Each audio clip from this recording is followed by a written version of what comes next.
Meeting of order. I'm going to run the meeting until Jim gets here. He has kid duties over at Monarch. Nice to have the beginning of school year going. Mohai, I assume is Monarch High. Yes, yes. So we'll start with roll call. Alexis, you do that? Sure, yeah. John Heckman. Here. Miles Hoffman. Here. Lisa Barnes. Here. Aditya Banerjee. Here. And Patrick, remind me your last name. Payne. Payne. Patrick I'm Payne. here. Thank you. Great. Excellent. And we have an agenda that Alexis sent out. I think that you guys all had a chance to see that. Any additions or changes to that? I move we approve. No? Second. All in favor, say aye. Aye. Aye. Great. So we're going to, do we have folks for public comment? We do? Wonderful. Excellent. All right, well, let's go ahead and jump into that. Okay.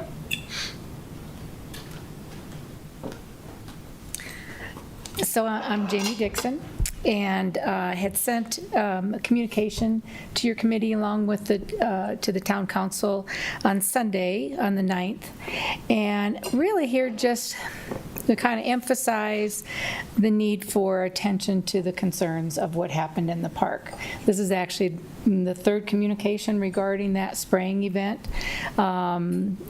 This is the only one that came to this committee. If you wish, I can forward the other ones.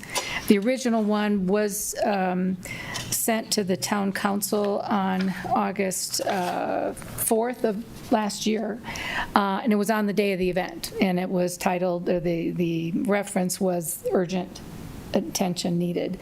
So we had witnessed, my neighbor had witnessed the spraying of a chemical at the edge, right at the edge of the water.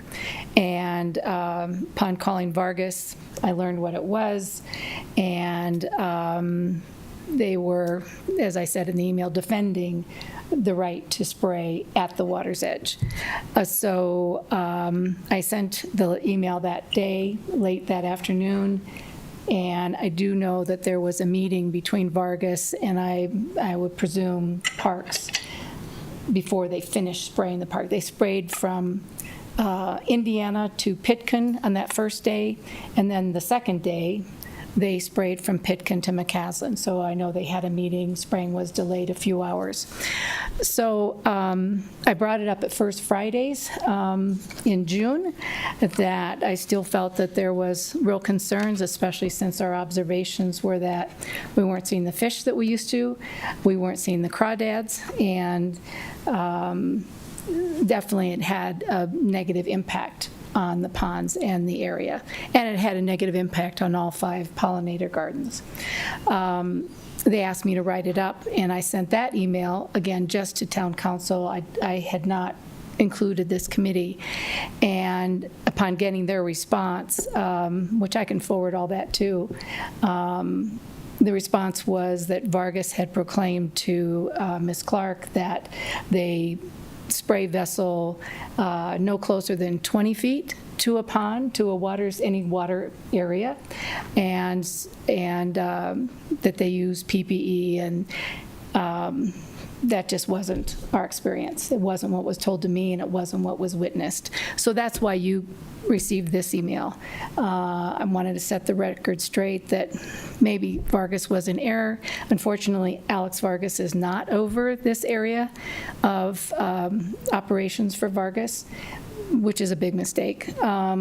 He has high sensitivity to, I remember I had an exchange with him once, and it's like, you're vice president of the Pollinators Association, and you oversee chemical application. I said, how do you bring those two arenas together? And he said, actually, it works great. He said, I know what sensitive areas there are, and if I know we're needing to deal with weeds or whatever in an area that's of concern, I make the crew hand pull them. So he really protected us. So all in all, this email, I worked with a lot of different people and got observations of how has this progressed. I also see, there's one gentleman in particular I know harvests the crawdads, and he takes them home and prepares them and eats them. They're not safe anymore. And that sign should be up saying, don't consume anything that is harvested from these ponds. So the email you all got was to kind of emphasize what I learned in talking to people of various expertise areas, and several communications on this and some other things about even the financial part of, we need to do competitive bid for spraying with qualified vendors. We need to do competitive bid for tree planting. It seems to kind of hit a dead end. So I thought, well, my goal now with this email is like, let's spread this out. Let's see if we can get more eyes on this concern. And what can I do to advance this to get a better response, more protective response for our ponds. So, and again, I know the concern is, too, that we list all the chemicals that are applied in our parks. This one's not listed. I think they list mosquito spraying for that time, that August of 2025. This isn't there, and it should be. So that's everything I have for you. And hopefully you got the communications, and if you want the other communications I referenced, please let me know. I'm happy to send them. Thank you. Thank you. Any discussion around that? Alexa, the question I have for you sounds from Jamie saying that this has been communicated a while ago, and has there been some discussion within staff around this? My understanding is that, yes, and I've talked a little bit with our park staff, but park staff and council and town manager have all discussed it. So it's kind of at that level at this point, and I think city council will let us know if there's other action items to take at this point. Hey, go, Jen. Can you keep us posted on it? Sure. Yeah, I can let you know. For sure. There is, this is a well-trodden path of how organizations maintain these sorts of requirements, and so there's the whole concept of an environmental management system and internal controls and having multiple cycles of review to make sure that we're not losing track of those things, because it's Jamie, I appreciate all your detail you provided in there, and I have not been aware of it, and still, I've read it once. I'm not an expert in what you all witnessed there, but I've definitely seen it in other organizations where have good intention, everybody is a good actor in there, but things get, wires get crossed, and you need to have some sophistication to make sure that is implemented and maintained over time. So it seems like something that we could dig into. John, I don't know if you can see me, but I raised my hand. I cannot see you. I'm not sure what's going on with the virtual, but I was wondering, is this the purple pond that's listed in the water conservation plan? This is the pond in Purple Park, yes. Yeah, pond. That's right. Yeah, I noticed that was shown in the water conservation plan. So is that pond used at all for potable water? Not to my knowledge. Okay. Yeah. So I'm not sure, but I don't. But I think this is something that should be taken seriously. Yeah, sure. Yeah. Well, Jamie, I appreciate you coming and kind of elevating the importance of it. And I think it's something that would be good for us to kind of add into our agenda and to follow up with Leslie and the other folks who are kind of in the direct operational control of it. Great. Can do. Thank you, Jamie. For sure. Yeah. Appreciate it. Any other discussion Thank you. on that topic? No. Anyone else here for public comment? Awesome. All right. We can welcome Jen. Hi. I was going to say you are our resident herbicide application expert. I was going to ask, sorry I missed her comment, but I think she spoke at our council meeting. Yeah. Most likely. So, I think we can dig into that because there's a lot of potential details in there.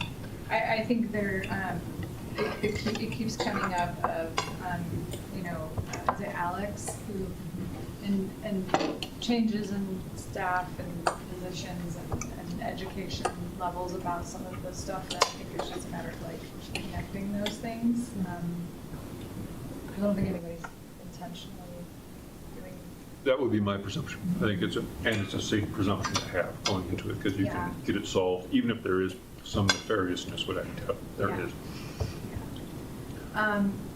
I was thinking about this at the last meeting.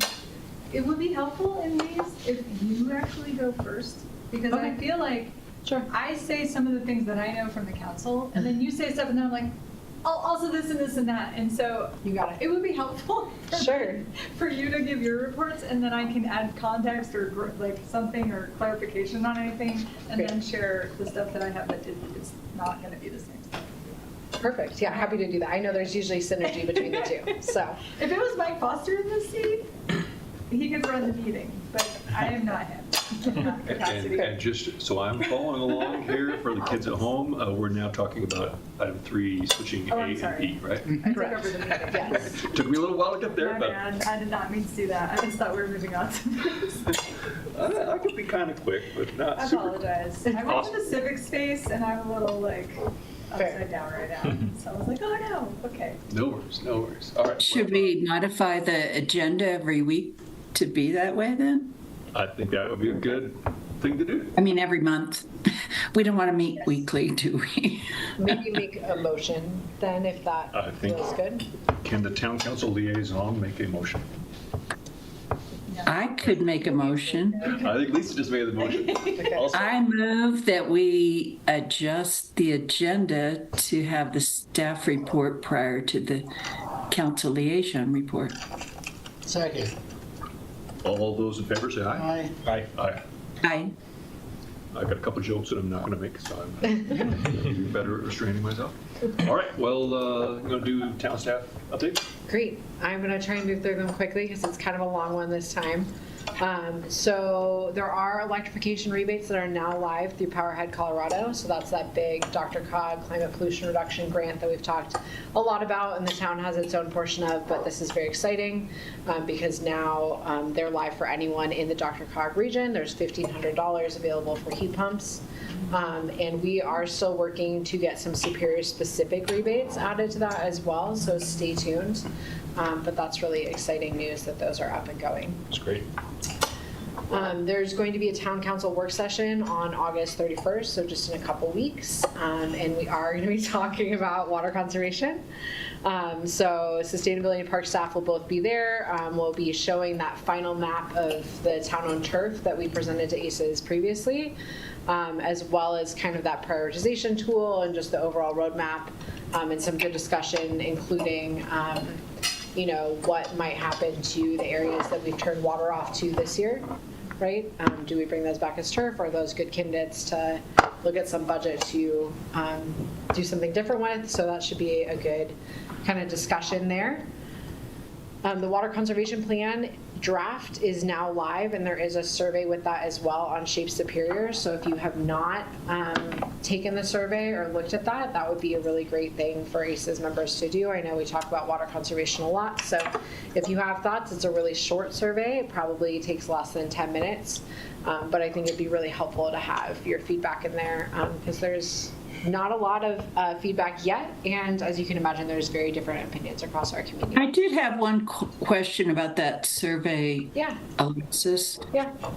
I was filling it out and it said, for those programs you have participated in, please rank them, which I did because I've only participated in 2 programs. Yep. But then it rejected my submittal because I hadn't Oh, done more. So I don't know what that was all about. But we will look at that. Thank you for your feedback. This is another reason it's really important to have ACES members take this, right? So you can yeah, I tell took it. us if something doesn't work. And I was like, what do you mean you're not taking my survey? If we keep correcting it, Yeah. see if we've done it or not. Yeah, perfect. Well, that's really helpful feedback, Lisa. Thank you. I also wanted to provide a quick update on the budget. As you all know, ACES made some motions of support. We have had all of our internal staff discussions at this point. So the next step will be to have a couple of different sessions with council where the budget kind of gets more finalized before the final vote on it, which will be in October. So I wanted to just give you an update on where our stuff kind of stands. So the county hazardous waste facility line item was moved out of the sustainability operating budget and will be moved into a utility line item.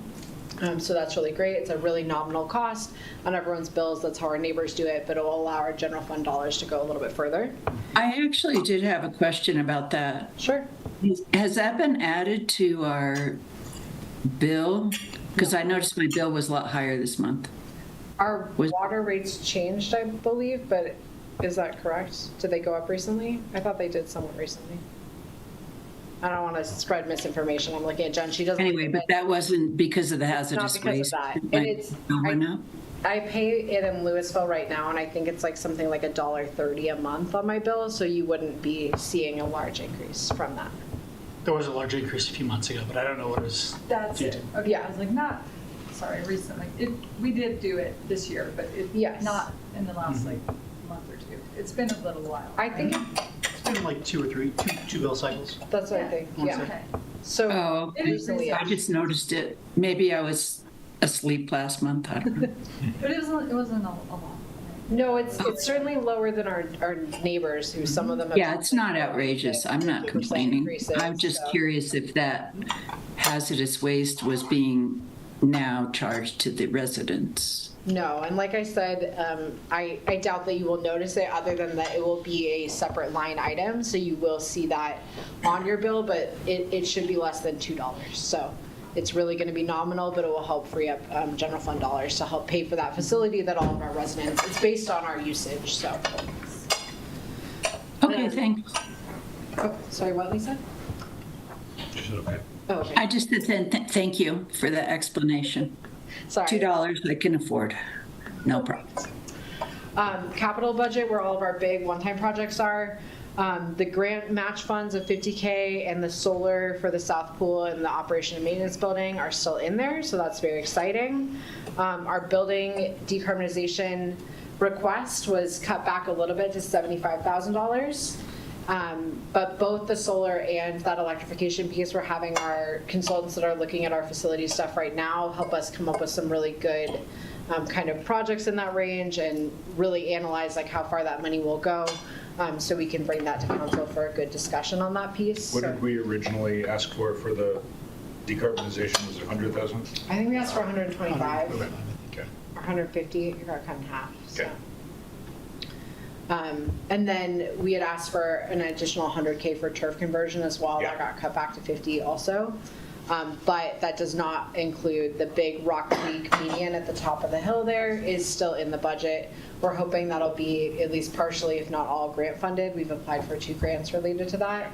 But we want to make sure that, especially with this roadmap, that we have some money allocated towards conversion next year. And then the last thing is that the new sustainability position was removed, unfortunately. So this will need to be revisited as part of future conversations if Rock Creek is going to get folded into the town's waste contract. Obviously, that's going to be a significant work item across utility billing and sustainability. So that may be a future conversation still, but we are looking at our own work plans right now, just given how successful we've been with grant applications. It's a lot of extra work, it's very exciting, right? But it's not free money, unfortunately. And then, other things like EPR, extended producer responsibility from the state. We have some more reporting and other obligations that are on sustainability staff. So we'll continue to look at work plans. We heard from ACES that an inventory is a priority. We'd like to look at that, but that probably won't be until next year, and we'll need to look at like what trade-offs potentially we make there. And was there a specific reason, or was it just that there were tough decisions and it didn't make the cut? Everybody had to get cut. Yeah. Yeah, and there were very few new positions in this budget in particular. The sales tax is relatively flat at this point. So we didn't necessarily see those increases Got that it. we hoped we might see, and certainly with holiday shopping and other things, we hope that'll turn around a little bit, but tough decisions, tough budget Yeah. year a little bit. Makes sense. Is there a pathway for EPR to support with staff to do a waste-specific conversion for Rock Creek? Unfortunately, EPR can only go towards EPR and recycling specific costs. So it couldn't fund a full staff person. We are going to get a little bit of an administrative fee that could help offset the cost of that person. We're working on that right now with CAA, and I'll give you all an update when we have things formalized. I think in October we'll be going to council to talk a little bit more about waste, including EPR. So we'll have some numbers, but it won't cover a full staff position. It's not. I'm sorry, EPR?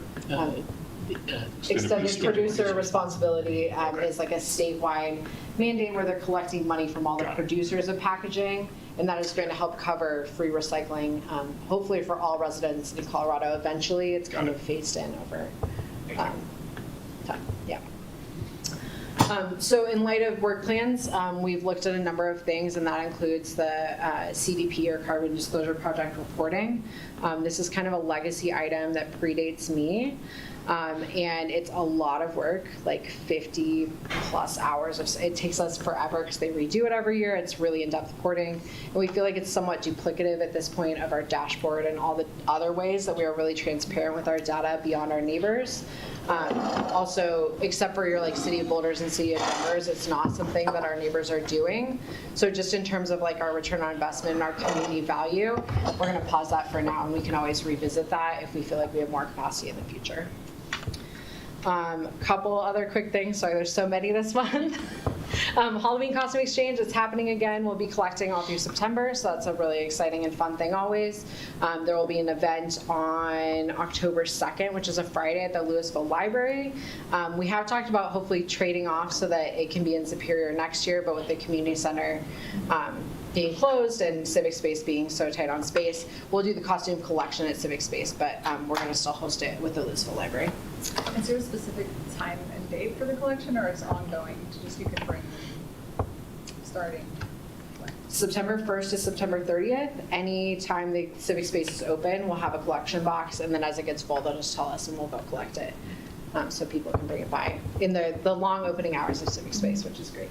Yeah. We have 3 new potential ACES members, so that's very exciting. So that would be a full committee.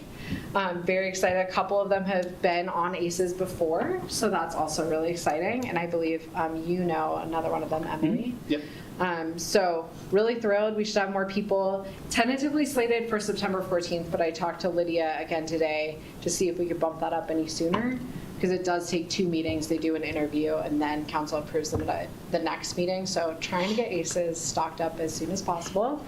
It's in the works. And then, is anyone from that group allowed to work Chili Fest with us, since that's before the 14th? I Would don't help with our see why numbers. they couldn't volunteer. Okay. We could always say, semi-contingent from our standpoint. Yeah, they wouldn't have an official name tag, Yeah. but I think as long as an ACES member was there, I don't see why they couldn't. But we can talk more about that. We'll talk more about that in the events. And then the last thing is just a reminder that we will be here in Town Hall through probably the end of this year, just pending community center construction. It's supposed to wrap up at the beginning of December, but you know how construction goes. So I would encourage you, I know it's a little more difficult in this room with people online. If you can be in person, I think it's going to be helpful for discussion. We'll do our best with this kind of split screen. But just know that we'll be in here probably through the rest of the meetings this year. Wonderful. Yep. Jim, welcome. Oh, thanks, yeah. Do you want to take over running this, or you want me to just keep on doing it?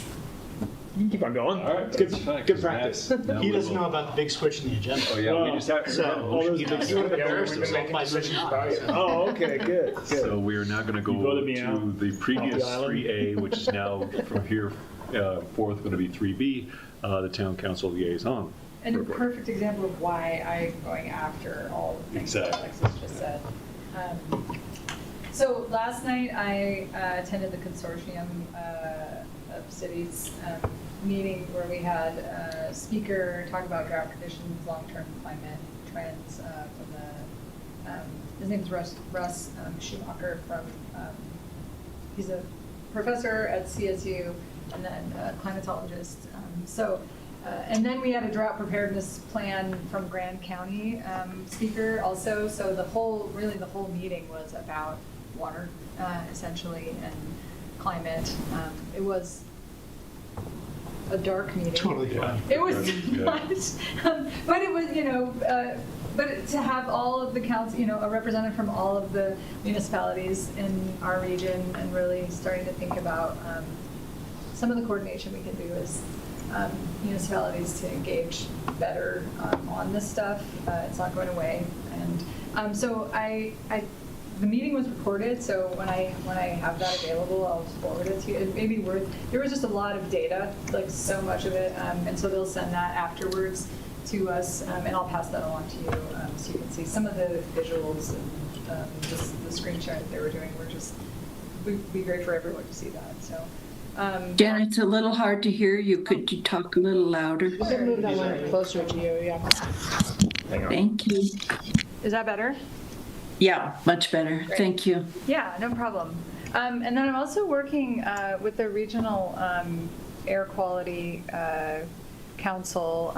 They're doing just some, what's the word? Some news media engagement and talking about the wildfire smoke and air quality. And so some of my input is about what we have experienced as a community that had a fire nearby, and some of the trends we saw with community members just getting their own like purple air, and how residents meet the moment in some of these cases to educate themselves, and what we can do as municipalities to be more like we do, the county does, the state does, but is there something at the local level that we could be communicating more on certain days, or not to create many more tasks for staff, but is there something automated that could trigger just nudges to our local community from the local community as a heads up? Recently, I guess, was it last week, we had like the first like cool day, and it was really nice, and then I went out to ride my bike because I wasn't paying attention, and then halfway through the bike ride I was like, I was like, this was not a good day to be outside, and I feel like a lot of people would have, I saw a lot of cyclists out, and they would have chosen differently, I imagine. Maybe they wouldn't, I don't know, but I would have chosen differently had I, had something like show up in front of me to say, don't do that. Not that we have to handhold everybody for everything, but I think more communication about the air quality on days when it doesn't look like it's a problem is good. And I think this community, especially after the fire, is very open to more data on air quality than less. What else? Our budget, we're going to meet, the Finance Committee is going to meet next week to discuss basically tee up the budget for the council to make decisions on. And then, as you're probably all well aware, we've had some resignations. So if you have considered running for council, this would be a great time to do it. It's a fantastic time to do it. I know John's already thrown his hat in the ring, but it was unexpected, both of them. Oh, we had two. Recently, yeah, I know about Councilmember Mike, but- Serbu resigned Okay. on Monday, effective immediately. And then, and I don't know any more than the public knows. And Mike Foster got Yeah, that one I know about. wonderful, it's bittersweet for him to have a job offer and need to focus. And there's a conflict of interest because he would be working anyway.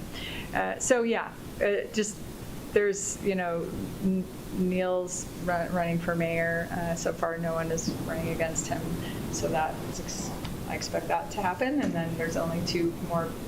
There's one person on the council, and then another council member has to run to keep her seat. And so there's a lot of seats open. So if you know somebody or something you've thought of, it's a good time. That's it for me, I think. Unless you guys have questions about anything specifically that I'm not being triggered to remember right now. Any questions for Jim? He's our water guy, Jim, is that his name? Yeah. Town Superior? Yeah. Was he at that water discussion? And so I believe he was the one that advised the board or the council that we didn't need to go into water restrictions based off of data, my understanding from Mike's update from last month. Yeah. And so, but he was not at this meeting to kind of No. about what's going on. One of our staff members was there, Emily Clapper. She Okay. works for the town. So, and it was surprising to me that she was there. And now, because I know we're going to be talking about this later, I'm like, oh, that's why. So I was like, this makes so much sense. But no, Jim wasn't there. Jim is. I don't know if you're in the restaurant business, but Jim's like back of house, He's he knows all the things, and he's in the facility and advises us. But some of these meetings that we're at, regionally, municipal stuff, different community members like show up to that. So he would be a good person to send this stuff to. I get it though. Right. Okay. And I think his advice, like, it stands. I mean, he's correct about, what we have available, but there was the piece of it of just to be in solidarity with our neighbors who aren't in the situation as we are. We might have like the paper water, but, so, yeah. Okay. We're lucky to have him.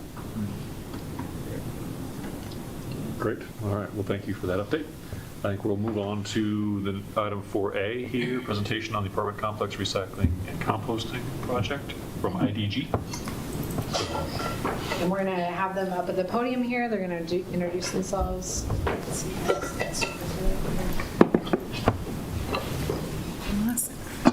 We're gonna look at it for both, please. Oh. Well, here on ours and yours, so Okay. I might be a little confused. Hi, everybody. My name is Kelly Mitchell. I'm founder and principal consultant of Inclusive Design Group. We support the development of community and equity-centered programming that leads towards improved social determinants of health, and recently have been involved in many sustainability and green projects across the state. And we were very excited to partner with C3 and you all to really do this look at recycling and composting at your apartment communities. And I'm Chris Mitchell with Inclusive Design Group. I'm a data and operations consultant. Excited to be here with you all and share our findings. And I think as you're presenting, that people online will be able to hear it from the microphone. So if you just keep that in mind. Got it. I don't know. I'm sure Lisa's been great about telling us when she can't hear us, but. Yes, please do. Can I can hear you very well. Okay, good. Yes, coming in loud and clear. Still does it. And we have about 15 minutes for the presentation and then about 15 minutes for Q&A. But we would love interaction. And so if you have questions, please ask us too as they come up. And we will address them as they come. So we are going to go over. I did on mine. I was like, what happened? So what we're going over is the research project that we did with you all and the findings and really our recommendations. So we'll start with really some statute and town limitations just to ground us all in what is possible. And then we'll go over our data sources, the current conditions. We're looking specifically at 3 sites for this project and research, what their key challenges are, and then moving into recommendations around what the town can do to move forward and support recycling and composting, and then what properties and residents can do, and translate that into low, mid, and high lift town actions. And just really quick, I realized I didn't really give you an intro, but the reason we kind of brought this project on board in the first place is, as you all know, we've talked so many hours about the town waste contract, right? But there's a lot of residents in our community that live in apartment complexes, and it's something that we haven't been able to address directly with our town contract, but we did want to kind of just look at least existing conditions, what the, different things, challenges, opportunities, all of that good stuff. So that's why we were fortunate enough to get this grant through C3 to have them pay for wonderful consulting support here. So. And we are local friends, well, semi-local. We live in Erie. So, yeah, nice little jaunt for us.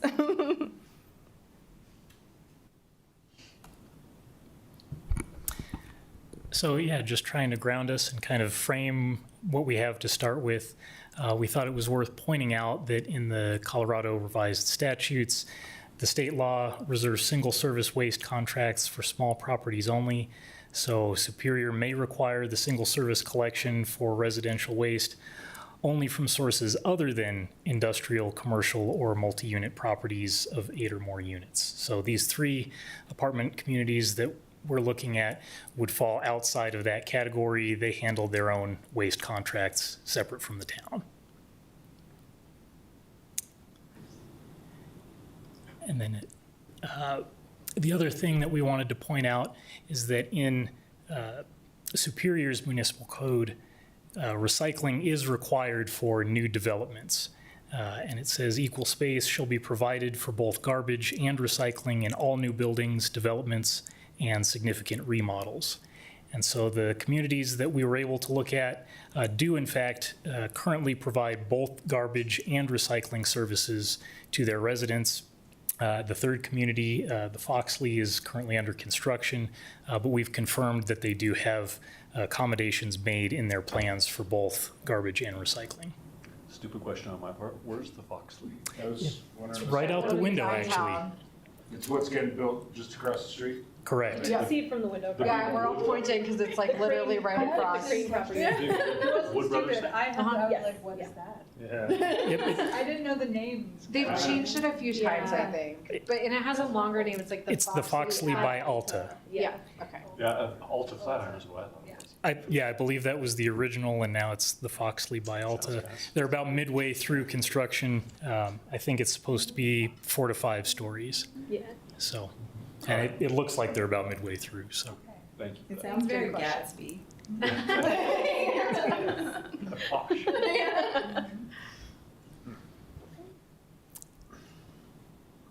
All right, so the way that we conducted this study, very research-heavy study, we did desktop research to understand how Denver, Boulder, and Lafayette approach multi-unit organics, as well as other states and other similar-sized communities. We also did hauler interviews of Republic Services, Waste Connections, EcoCycle, and Compost Colorado. There were interviews at the property, ideally with property managers, but there was one we were unable to conduct an interview with. So we talked to the leasing agent at Bell Flatirons, the manager, property manager at Origin, and a developer for the Foxley, because obviously they don't necessarily have the property manager yet. And then the town put out a resident survey to try and collect their inputs and thoughts, and we received 31 responses across Bell Flatirons and Origin. And then Chris did site assessments, which were in-person visits to all 3 properties to show you and to look at how they are organized. What kind of engagement rate did you get for the 31 responses? Like how many sat out? 1,000? 500, you know? Yeah, I would say that for Bell Flatirons, it was around 6% of the households represented. Origin is probably less than that. And we did incentivize those responses with $50 gift cards. I think we gave out 10. So we really tried to get people to. That's a lot. It's a lot. It's way more than we normally do because we really did Yeah. want responses and we mailed them to people. And Yeah. obviously our team was really engaged with the property, managers as well. So we really did try and hit it all the different ways we thought we could. Of course, this is a little bit less than we'd like to see, but nonetheless, it gave us some good information. All right, so next we're gonna go into the current state of each community. So we'll take a look at Bell Flatirons, Origin, and the Foxley. So starting with Bell Flatirons, they have, this is the biggest community. They have 438 units, 163 buildings, and it crosses over around 150 acres. They do have trash collection, obviously. They also have recycling. They do not have composting. And so their trash pickup is done by Waste Connections. They provide trash and recycling. The trash runs via a valet service where people put their trash out front, and then the valet service comes and gets it and takes it to the area. This is Sunday through Thursday, 6 to 9. Recycling is bagged separately in a blue bag, and that will be collected. Note to say that residents were unclear that that was the process for recycling or did not know that was the process. And then residents can also take they can self-haul to community edge drop-off sites. Again, today there's no composting. The key barriers for this property are that it is 163 buildings with independent access, so there's no connecting hallways, and that rules out a single centralized service, where here actually a building level type champion, so a resident, someone in the building that could become a champion, and we've outlined that in the report where that model might fit them better. Trash and recycling bins also look nearly identical, and some units sit nearly a quarter mile from their nearest recycling dumpster. So as you can hopefully see from the image there on the right, it is a large community, it's complex, and the experiences, depending on where a resident would be in the community, kind of dictate what their service looks like. So those that are more centralized and farther away from the edges are going to have a much more difficult time trying to carry their own trash or recycling.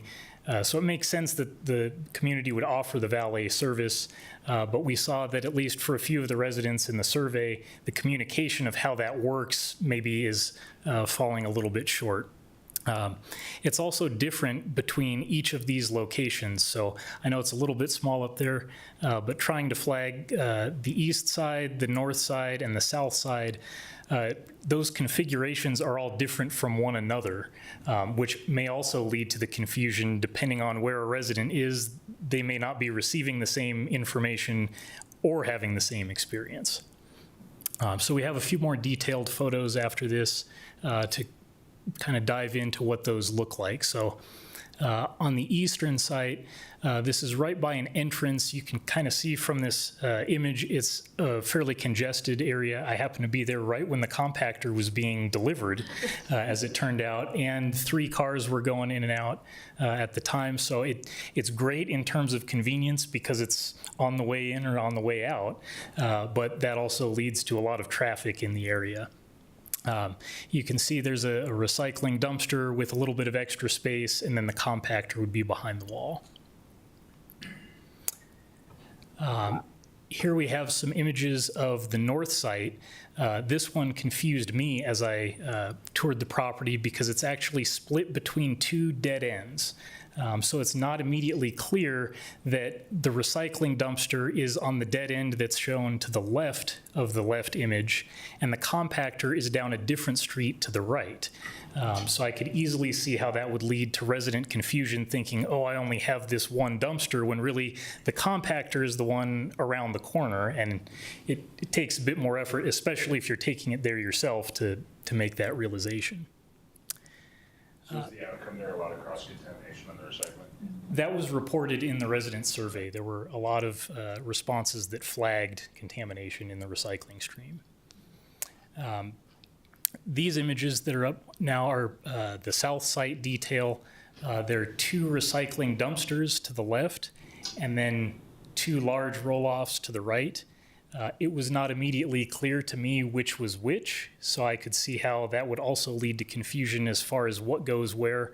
Although taking a peek in the dumpsters when I was there, it seemed to be working, as intended.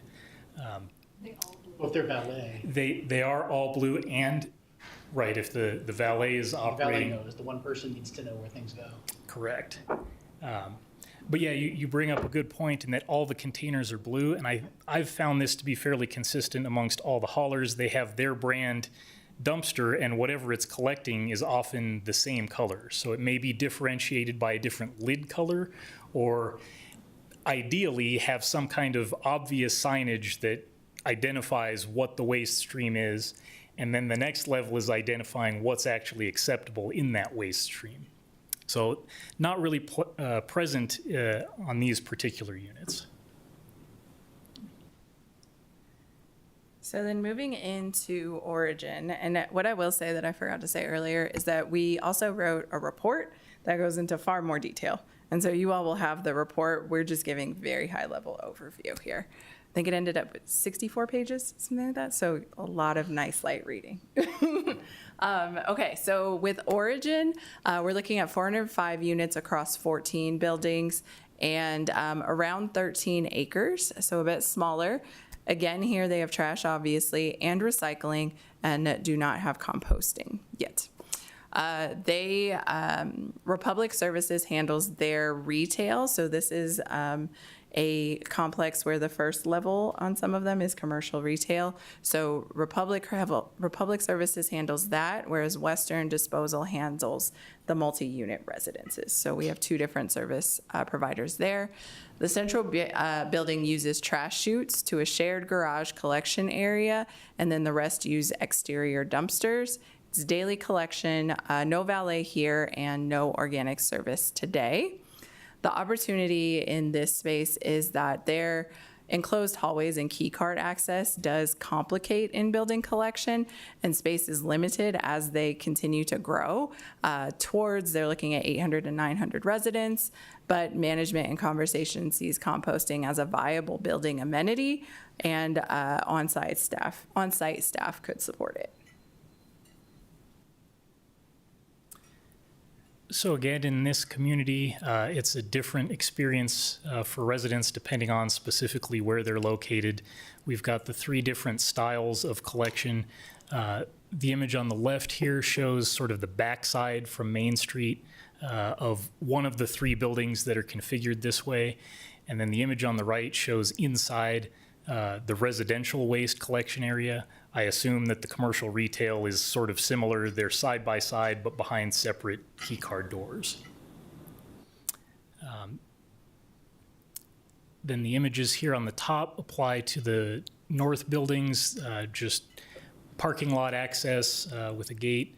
But what's notable here is the bottom images. There is one centralized location in the parking lot that's notably larger than the other 4 placements. So in terms of thinking ahead for future opportunity, you can see right now they're just storing a wheelbarrow and some cones in there. So they do have a little bit more space in that location, and it's fairly central to the community. You said they're also growing 8 or 900 residents, so maybe they're planning additional waste bins in there too. That could also be true, yes. I'm gonna move faster, our fault. We got excited. I'm going to move faster here. The Foxley is planned to have 251 units. It'll be about 4 to 5 stories, and they open next summer across the street. Recycling here as well. No composting. Currently under construction. They're going to use floor level trash and recycling chutes to a central compactor room accessed via the parking garage. There's currently no space or infrastructure reserved for composting, and their plans are complete. And so, as with the other 2, it would be a retrofit conversation, not necessarily a design in advance conversation. It is very close to origin, therefore there could be some sort of single shared drop-off that may serve both. And we did receive these drawings from the developer that we spoke with. You'll notice on the right-hand side it shows kind of an expanded detail view, and highlighted in yellow are the trash and recycling collection areas. So at the bottom, they're showing 2 chutes, one to a trash compactor, one to a recycle compactor, and then it looks like maybe a queuing area for some additional dumpster space. That detail is the same on each level of the complex, so it's fairly consistent as far as the process for the residents there. What's also noticeable is in the upper left, trash and recycle holding room.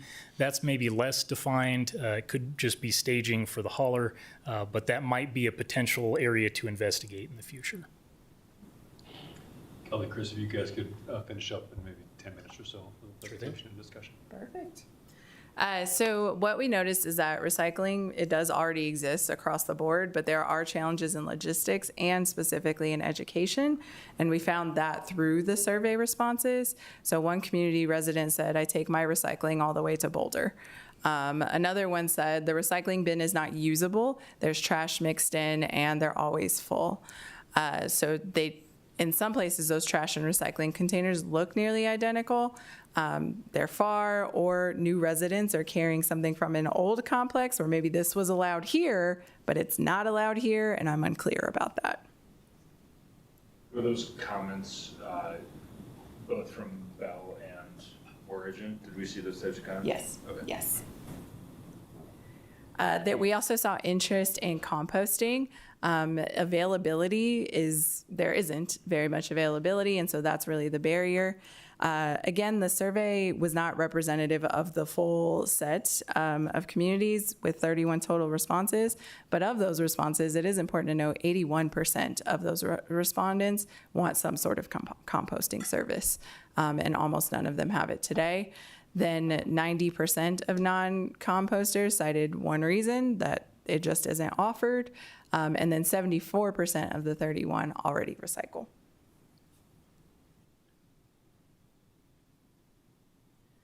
And so what we found as well, based on what we were hearing, is that composting introduced right now, so on top of a system that is not as clear, a bit more unreliable, that is unlikely to succeed. So really energy should be spent first in helping to clear up the recycling challenges and then build composting on top of a successful system. And so looking at some of our nearby neighbors, seeing what they're up to, Boulder does require on-site recycling and composting as convenient as trash, which is kind of a key phrase there in terms of how their code is written. They have encountered some challenges as far as bags being no longer acceptable by the processor. Lafayette also requires recycling, although not yet composting. It's more of a 3-year or so horizon as far as when it's going to be phased in. And currently they have a phased opt-out fee model. Denver will be unrolling their new recycling and composting ordinance taking effect September 1st, so just a couple weeks. That will be something we'll want to keep a close eye on just to see all the information to be gleaned from that. So. And then the last part of our presentation is focused on what the town can do and what properties and residents can do. So as a broad overview, and then Chris will go more into detail on a couple of them. So for the town, there's an opportunity to standardize signage and guidance, because again, if someone's coming from one community and the recycling allowables are different in another one, how are they to understand that? Then also mapping each property's waste chain, adopting a proximity standard for containers, exploring hauler licensing conditions for signage and education, supporting capacity building of these spaces and whatever that may look like to help them adopt and expand, and then updating the town code to require organic services in all new multi-unit projects, and supporting champion and leader programs. So those are a few of the items the town can do. The communities, and then the property communities themselves, and then residents that can help encourage their communities do these things. One is naming a waste champion. We talked about that as residents and what they could do to support that. Communities can run a waste audit, right-size their trash service, tighten their signage, start composting with movable equipment. Communities are eligible to apply for funding in a multitude of places, and they could also run resident events.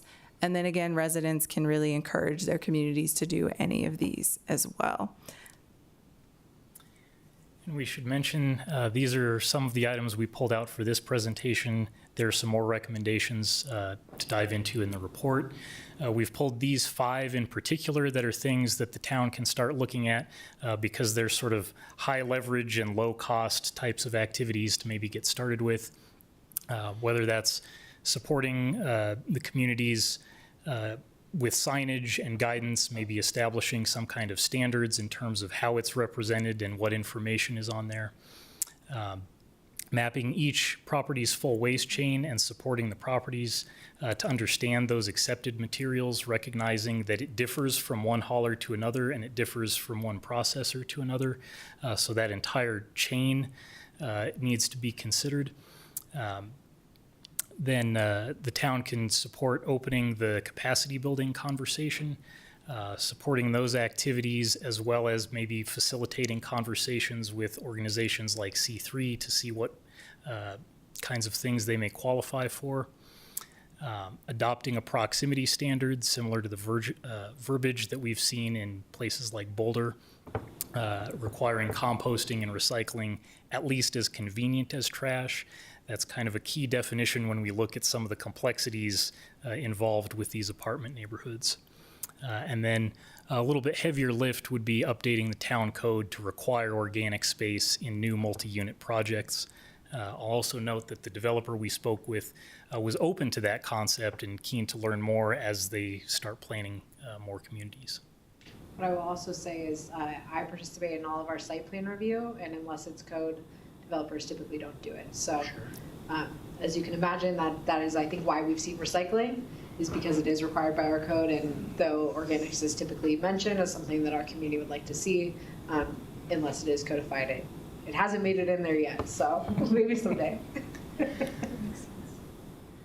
And then along the same lines, these are things that properties and residents can do. Some of them require, property owner or manager to step in, but a lot of them could be initiated by community members advocating for things like signage or, composting services, supporting hands-on events, sorting with the hauler and maybe green team volunteers, those kinds of things.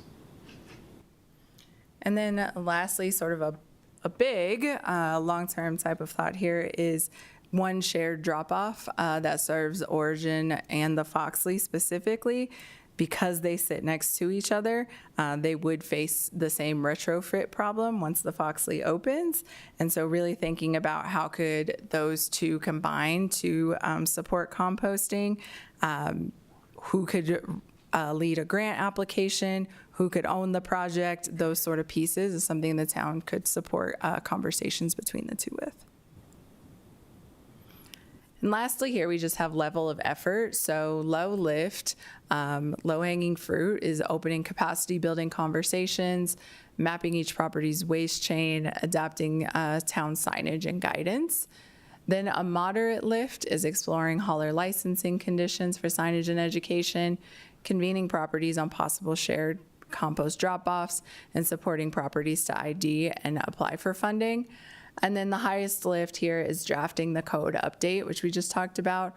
Also adopting a proximity standard and considering a rebate or a local grant program.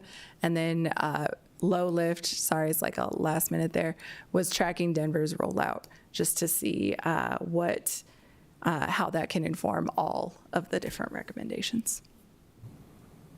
Well, I think I'll sit. Thank you. Yes, Great. yes. Really good presentation. Thank you. Excellent work. Any other questions for Kelly and Chris? I think just so there are lessons learned from Autry Park and the drop-off over there for green waste, that can be compared to something over here for Origin and Foxley. Like, I don't know if we can take lessons learned from that spot, because that is right next to Bell, and how much Bell residents use it currently. Well, so are you talking about the town's yard waste site? Yeah, it's a So yard waste site. So it's a yard waste site, so they don't have yard waste, and we don't currently accept like food Compost. scraps there. Yeah. Because it's just possible. But in terms of adoption, is kind of what I'm thinking about. Like, Oh. I don't know. Like, is there, I don't know if Bell would ever use that site for anything. I guess they wouldn't, because they don't have their own either. I don't know, and it's pretty space constrained over there, so adding new things is a little tough, especially with the operations and maintenance building sharing that site now.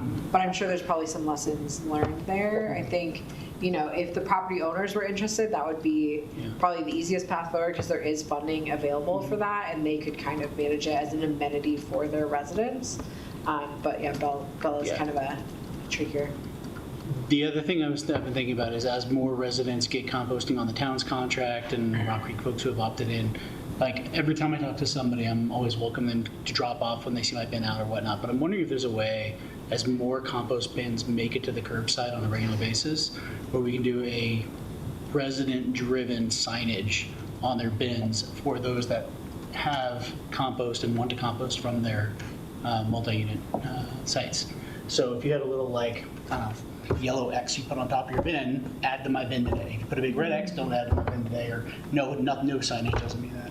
But just, I don't know if you've ever seen anything like that where it's kind of more voluntary on town folk to take it on. Sounds like anarchy if you're the public It service does, guys. absolutely. But if we can't have a solution, like you said, the chance of success in an already failing waste stream is pretty high. The failure is pretty high. I will say that kind of piggybacks a little bit off of the shared proximity concept. I did notice when I was out there, just south of Origin, I believe the community is more of the row home style, and they have the individual carts. I did see their compost carts out. They're literally across the parking lot in many cases from the Origin. So there is immediate proximity and accessibility if people were willing to participate in something like that. I haven't seen it, but doesn't mean it can happen. I think the tricky part would be making sure that the contamination was prevented. So you'd have to, establish the guidelines and kind of whatever that relationship is, but ensuring that people are putting the right thing in the right place, and they're, not just, I see a lid and I'm going to throw something in it kind of thing. But some kind of Right. orchestrated system, the accessibility would maybe be there. Yeah.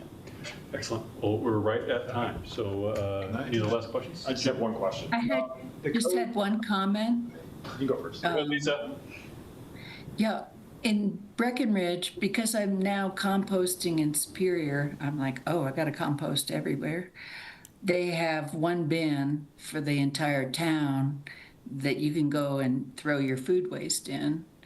And I've been using it since I'm now used to composting. And I'm thinking the people that responded to that survey, they're probably the ones that would do that if there was a place to put it. So if we had a bin somewhere convenient for them to put their food waste. I guess an interesting idea. Yeah, Jim? Yeah, one of your recommendations was the town passing the code for organics or composting, and the key word in there is you said new multifamily. Can they only pass code for new properties, or can they pass it for existing properties too?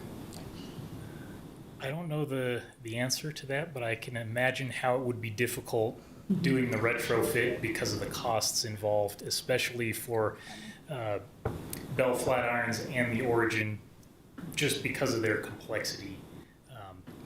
I imagine Bell Flatirons is a little bit older and may not have even originally been designed for recycling, so that might be a sticking point or I think something. the code is building code, so a new build is the idea.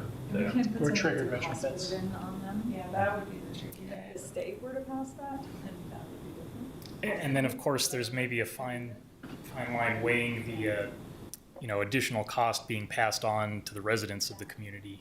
That was my immediate concern of like, that wouldn't be too terrible, they're gonna make the residents pay for it. But I think that's really smart, the recommendation to get the recycling under control, because if you don't even have reasonable recycling, you're not going to get the composting going. Oh, that's good. So I thought that was an excellent recommendation to get that straightened out first. I have a different question, but it's about that. Are you aware or anyone who has had success in getting this to happen post, they're already built, it's not a new build. Is there any codification that you're aware of in the state that could give us the breadcrumbs to get there? Our staff could look at that too, but I'm just wondering if you just know offhand of where a model might have worked. Larger cities. Yeah, I don't recall seeing too many examples in Colorado nearby, but we do have some listed in the report, as well as some typical steps for finding space retroactively and approaches that can be taken to try and shoehorn it in. And it sounds like the Denver Thanks. policy coming out will Yeah. also give us more information. That should provide quite a bit of insight. Cool. Thank you. Yeah. Excellent. Thanks. All right. Thank Thanks you. much. That was really good. Yeah. Thank you. Appreciate it. Thanks. Thank you so much. All right, moving on to the micro grant presentation. Yes. Should I stand up to present or should I sit Up to you, whatever you're most comfortable with. Yes, so this is a pilot that we are floating for potentially next year. Because we've been talking about green business, and there's the Colorado Green Business Network. A lot of our neighbors are in it, like Louisville. Thank you. See you every night. Thank you. Louisville's in it, Lafayette's in it, and there's certain things that come with the Colorado Green Business Network membership. But also part of this is most recently because we had a business survey recently that went out, and the businesses weren't super aware of sustainability options, but they seemed intrigued by the energy efficiency stuff, things like that. And then our comp plan actually that just came out, there was some feedback from businesses that said they'd be interested in learning about energy efficiency, sustainability opportunities. So in this, we're kind of viewing this as a ramp up, an on-ramp to try and get our business community thinking about and talking about sustainability options a little bit more, try to increase an appetite. And we have some budget out there. But I think that's it to the stage, unless there's anything you want to. No, I think, as we all know, it's been a little bit more difficult sometimes with some of the larger corporate businesses in Superior to kind of get get people interested in sustainability, and there's this big divide between property owners and the businesses themselves. So we were trying to look at, again, how to kind of like get a foot in the door on Yeah. sustainability, because we do have this $5,000 budget hopefully next year, assuming Yeah. it stays in our operating budget. So just kind of brainstorming ideas and thought ACES feedback would be really valuable here. And everyone's familiar with PACE, Boulder PACE Partners for Clean Energy. One of the feedback that you just mentioned in the survey is, it's like, hey, I'm a landlord. This doesn't make sense for me. I won't see a return on investment. And then on the other side of the coin, it's, hey, I'm a tenant. I can't really make any changes because I rent the space. So we were like, how can we kind of, foot in the door? That's the gap between the rebates from PACE and Excel programs too. So we're like, how can we make something more flexible for businesses? And of course, those programs also have a lot more money, as you can imagine. Yeah. Excel has a lot more money, the county has a lot more money. Those are great for like those big equipment and lighting upgrades and, you know, HVAC and those sort of things. We're not going to be able to touch that, but we can still kind of get people to start thinking about sustainability. So this is what we're proposing to tentatively launch in February of next year. And this is because we got, so this is the specific recommendation we got from the recent survey that our, oh my gosh, economics manager, economic development manager, that's the title, sorry. That their consultant came up with, which was like expanding upon rebates categories for sustainabilities for businesses to get, like, to improve this stuff. And so in discussion, we also met with our grants manager, and we were thinking about ways that businesses can be creative, because the current options for them are very prescriptive. It's like, you need a piece of equipment, you need these criteria for your application. So you're like, what can we do to make this a little bit more flexible and more accessible? So it's not this crazy huge application. They don't have to front a ton of money right away. So we were thinking maximum award of $2,500. And that these could potentially be stacked with Excel and PACE as it makes sense. They might be doing something completely different.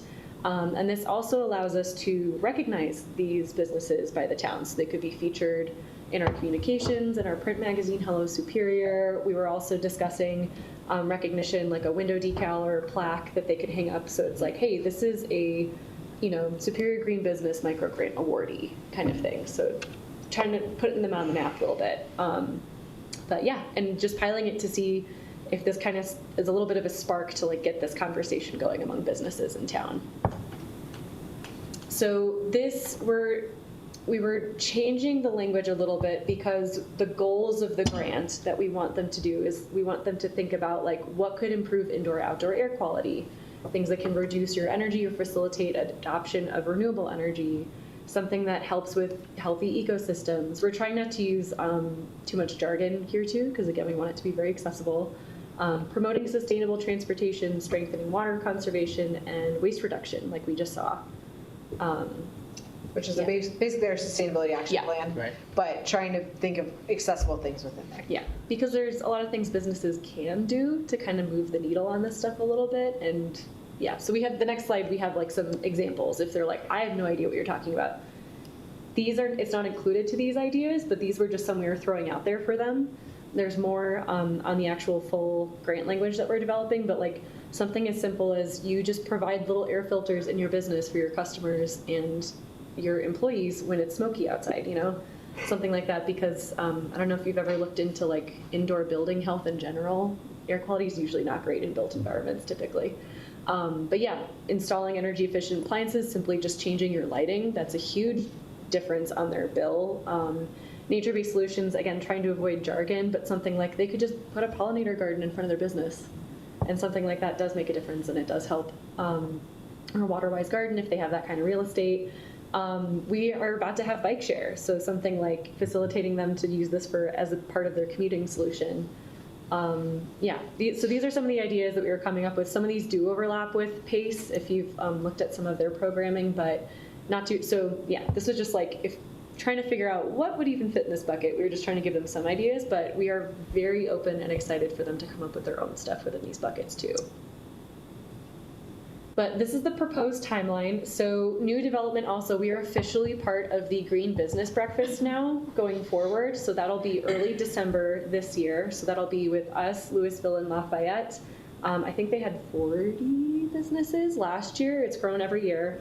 They get businesses from all over Broomfield and Denver, and this would be a great opportunity for, in the survey that we received as well, a lot of businesses said they would really like networking opportunities with other businesses. So this would be a great way for them to connect regionally and also talk to other businesses that have been doing PACE and Colorado Green Business Network for a while.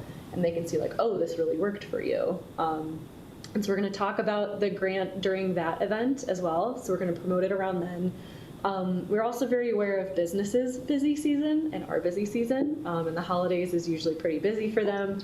So we're like, all right, Sundance. So we're like, February, this might be a good spot to launch it. We are also going to do targeted visits because it's a launch. So there were a number of businesses that did like a tour and a site visit with PACE, but never followed, like never proceeded. And it might have been something in COVID or like they just didn't, the timing wasn't right.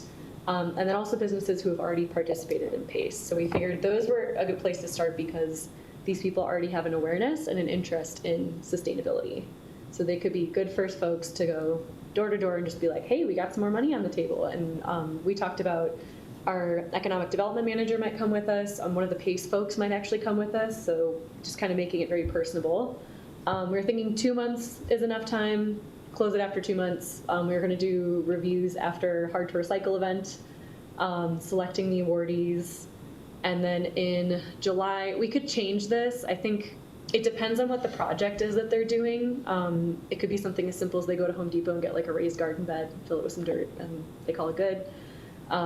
Depends on what they're going to do. But we were thinking follow up a little bit later to see what they've done. Maybe, connect with them because it is a pilot. So there might be some things that they were like, hey, this would have worked better for us, or we can, learn from their success, and then we can use it to help promote next round if we want to do it next year. But that's a tentative timeline. So what we're hoping you guys can help with is what kind of recognition, because we've kind of talked about this before, from a business perspective, what types of recognition could we offer them? Because businesses love free marketing. That's how they get the word out there. So what do you think? Like a plaque in their business, a decal on their window, we're walking by, you can just kind of see it. Storytelling in certain town communications. Any additional suggestions for projects that you think a variety of businesses would be able to try and achieve? We were just trying to get something in each bucket to kind of show them. And then what do we want to officially call it? Because the Town of Superior Green Business Micro Grant Pilot, it's a wee bit long, so open to other suggestions. Maybe there's a cool acronym there somewhere that we just haven't thought of yet. But we were looking at other micro grant programs regionally, and we think because of the amount of money that we have, micro grant probably should keep that in there because it's teeny. I think this is really cool.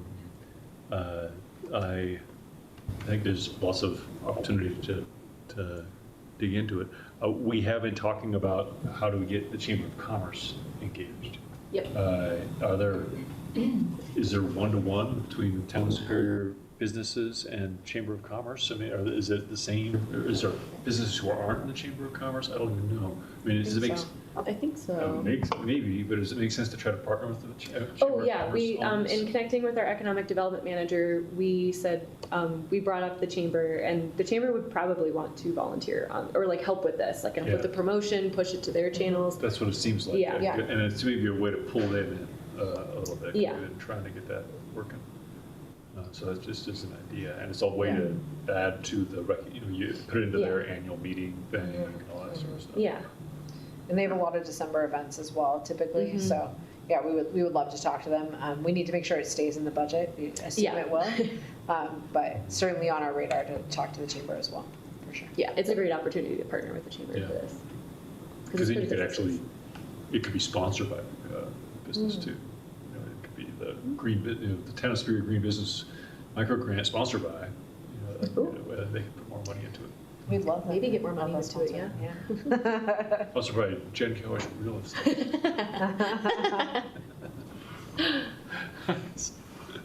Sorry. I was surprised when you said $2,500. I thought it'd be smaller than that.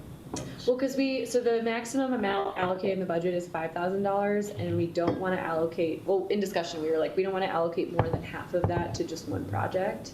But there might be a project that just like, hey, we'd love like $100. $400 to do, or something small. So there You will be a know. minimum too. Yeah, we do have a minimum. And will there be matching, or at least is it like more likely to win the award if they're matching on something? We did discuss this. There's a piece of this where we do need to loop in our finance folks to see what's possible and what works best for them. Because we talked about like matching, we talked about rebate, like they pay for it up front, we pay for it, we provide it later, or are we doing the upfront piece? But I actually like being more competitive if you're willing to match Put the some money in. funds. That'd be a way Yeah. to do it. Yeah, so we're trying to make it the lowest barrier to entry, so we were kind of considering not having that, just at least for this For pilot. the first Again, round. it would be an amazing problem to have too many applications Yeah. for this.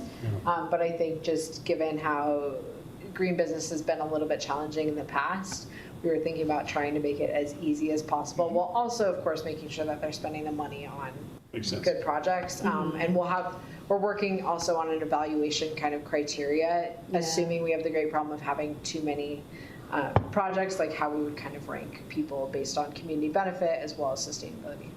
So. This is intended to be like a green business, like boost. Yeah. Right? Like, yeah, okay.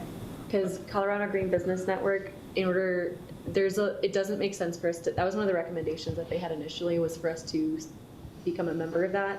There is a lot of criteria, and it's also a really heavy lift on the businesses. And since we haven't had too much, it's a big jump to go from where we are currently to that. So again, I view this as kind of like an on-ramp. It's like getting the discussion going, getting people thinking about it, talking about it, and then I think we could do that eventually.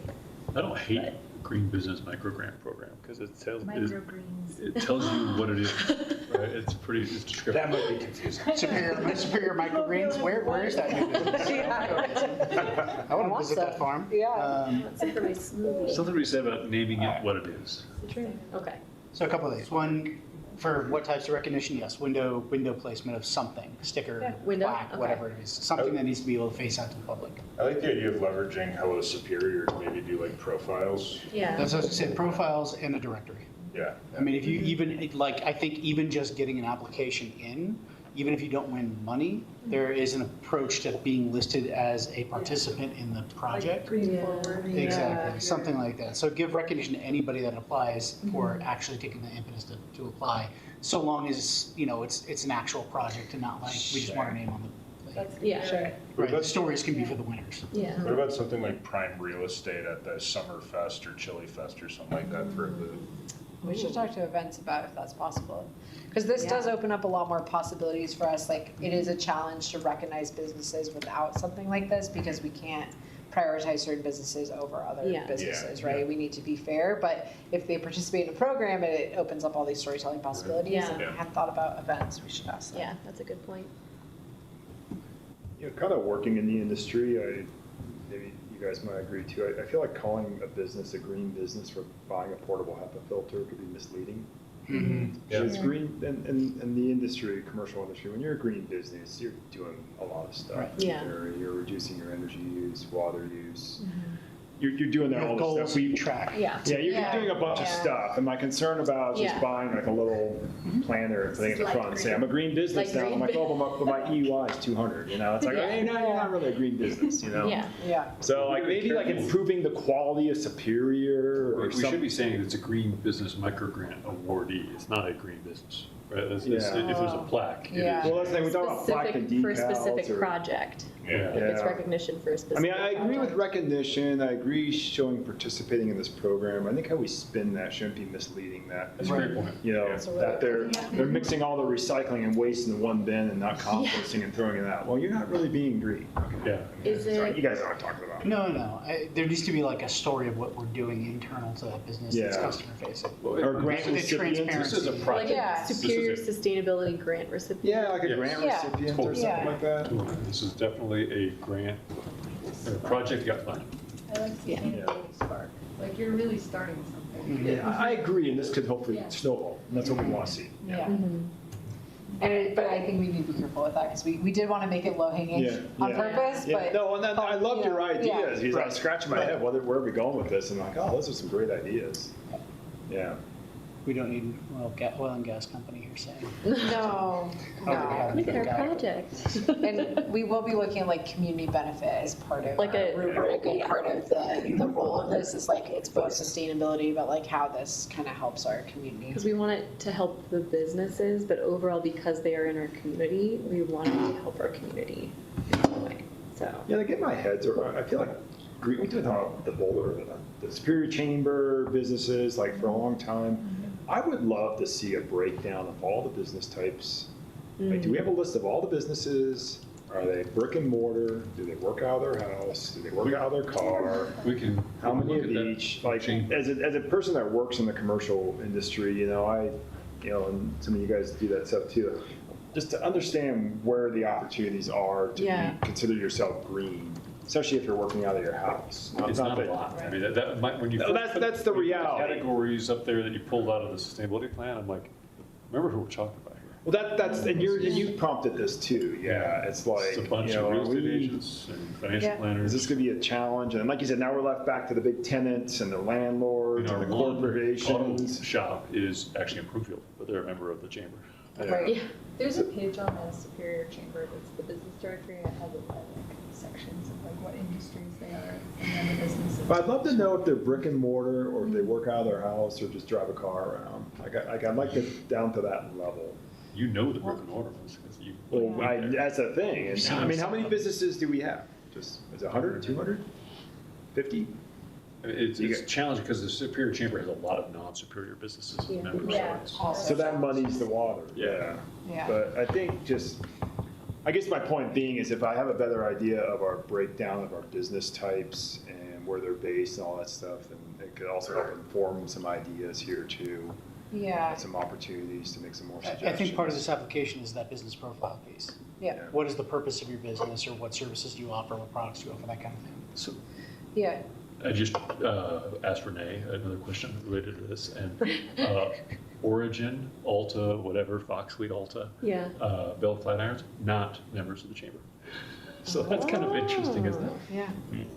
Yeah. That's surprising to me. And Anyway. to your point, part of the reason we were thinking about changing our rubric beyond just the sustainability values is thinking of how many home-based businesses there are. Yeah. So we don't want someone applying to put solar on their own residential roof, even though that's technically their business address. Like, we want it to be a community-facing benefit. So we will have some questions related to that You too. score higher if it's community facing, And essentially. We will Yeah. have great questions that talk about Yeah. like, how do you prove How that does this this is New helpful? storefront will stick around.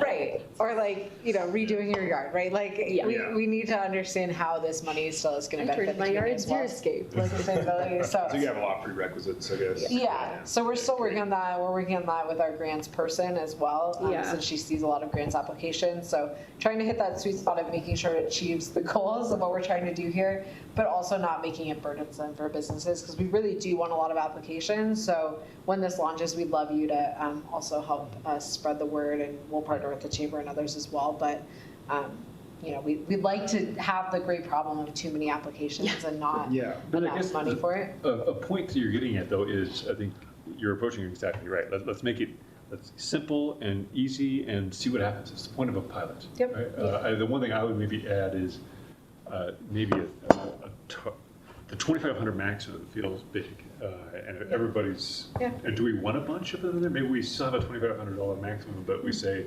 that we're, the ideal size is 1,000 or something like that. That we're trying to, give some sort of guidance that people should be not shooting for that $2,500 entirely. But maybe I'm overblowing that. The business engagement around like trails, National Trails Day or Earth Day, like those are typically like organizations or like recycle, like they're very based in tangible like sustainability practices. So I don't know if there's a lane for like highlighting them around those times, which wouldn't actually really be comparing with all the other businesses like Chili Fest and things. It just might be a better platform. And to bring visibility to Right. Yeah. the whole reason why we're having the National Trails Day or, Yeah. I don't know. That's actually interesting, yeah. Yeah, I think we can explore that with our events team of like, where could we Yeah. weave this in? Because I like that idea of like giving them a little more prominence, especially for a really cool project where they Yeah. can then promote that to the community and also maybe like get other businesses interested.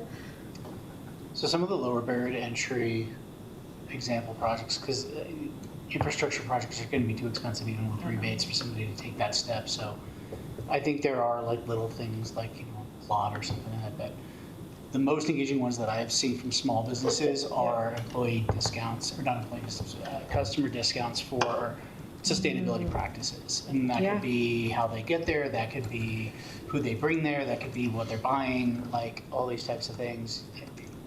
10% discount on food, 5% discount on this, things like that. So just ways to get customers involved in it is going to be more impactful than the space, if that makes sense. Outside of composting and like front-facing composting, which is also customer-facing, but it's something that they could propose. I mean, they could propose to be a drop-off site for like $200. Yeah. Right? Oh, yeah, we should have that. Those are great ideas. I like all of those, and I hadn't really considered the discounts for certain sustainability pieces, but I love that idea. Ride your bike or walk, get 10% off your order today type of thing. Yeah. Or people can bring their own cups. Yep. Like I don't know if you can do that to the Or boba shop, if for you bring example, but like, You can bring your own takeout containers to your restaurant. Yeah. Yep.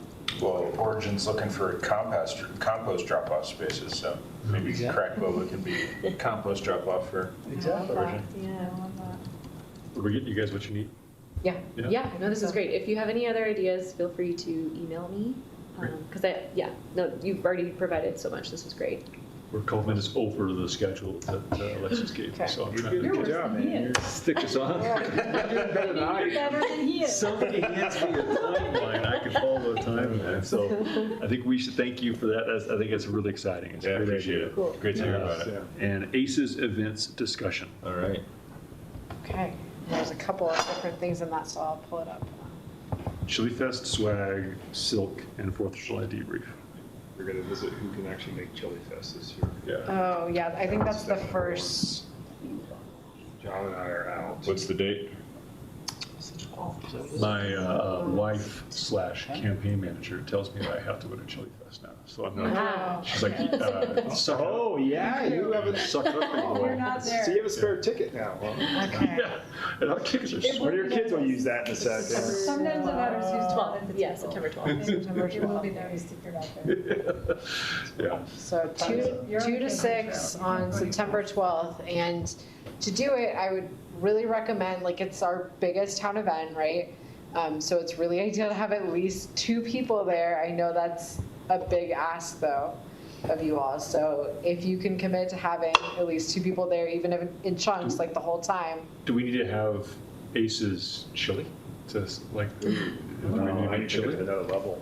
I We mean, if- did find we have a lot of utensil kits left, so even though it's a little late to do swag, we do have, Emily did a great job of inventorying all of the swag that we have, so we can pull that up too, as per the discussion, but you mean, do have that to give out. kind of feel like if we're gonna have it's a Chili Fest, we should have chili. It's got to be vegan. Sorry. How about the little I make a great vegan chili. There's I'm not a still vegan, meat. but I make a really good one. How about the hot chilies candy? Are we doing just kind of the normal things we've been doing, the bucket, sword, and The pinball machine, if we can get it working. I gotta grab it. I'm gonna. Well, we got the structure solid. If it can be no. fixed, it's a huge hit. It's really easy. So, Yeah. It was enough to entertain for the That's entire my day. contribution to Chili Fest is to get that working. what kind of structure do you want to have in our Kind of conversation? Because we I can will do a not lot. share unless you- So starting with Chili Fest, do you in fact want a booth? All right, well then we got. yeah, we need to find out. I can do 3 hours. Okay, you can do 3 hours. Do we have enough people? I to can do cover a the certain rest number of of it? hours. I don't Okay. necessarily want to do all 4, but. That's fair. Lisa, are you available at all? Or are you When are the 3 meetings? Oh, no. traveling the world? I could be there. I mean, we get some of the Can new. you take a window? I mean, I can reach out to the we wouldn't person expect you to be there 4 I'm hours, Tracy but and I don't know the other. Yeah, I could be there for 2 hours. And we could potentially get some of the new. What is it, 2 to folks 6? Lisa could be there for 2. Well, and you probably, Set up. that's the event time, yeah, so you probably have to get there at We need least coverage half an like hour 1 to ahead. 6. So I can do Yeah, 1 to 1. 6. I can do 1:30 to 4 pretty easily. Okay. So maybe Patrick. Lisa 4 to 6. And I could do. And I could even do a little later than 4 if need be. Probably so. the end would be better for you. You'll probably be saying hi to a lot of people in the beginning. Right? I could do the second half. Okay. I don't know, I'll I'm do just the- I'll do thinking. the first I appreciate it. Okay. I think I need all the advice. Yeah, but campaign, I think your campaign manager's gonna tell you that. Okay, so Miles. Just let me know when you need me. I Elevate you to that level. I'll fill in whatever gap you need. Okay, great. 1:30 to, I can do 1:30 to 4 also. Okay. No, we don't have 1:30 to AV. 4. So the answer is yes. Okay.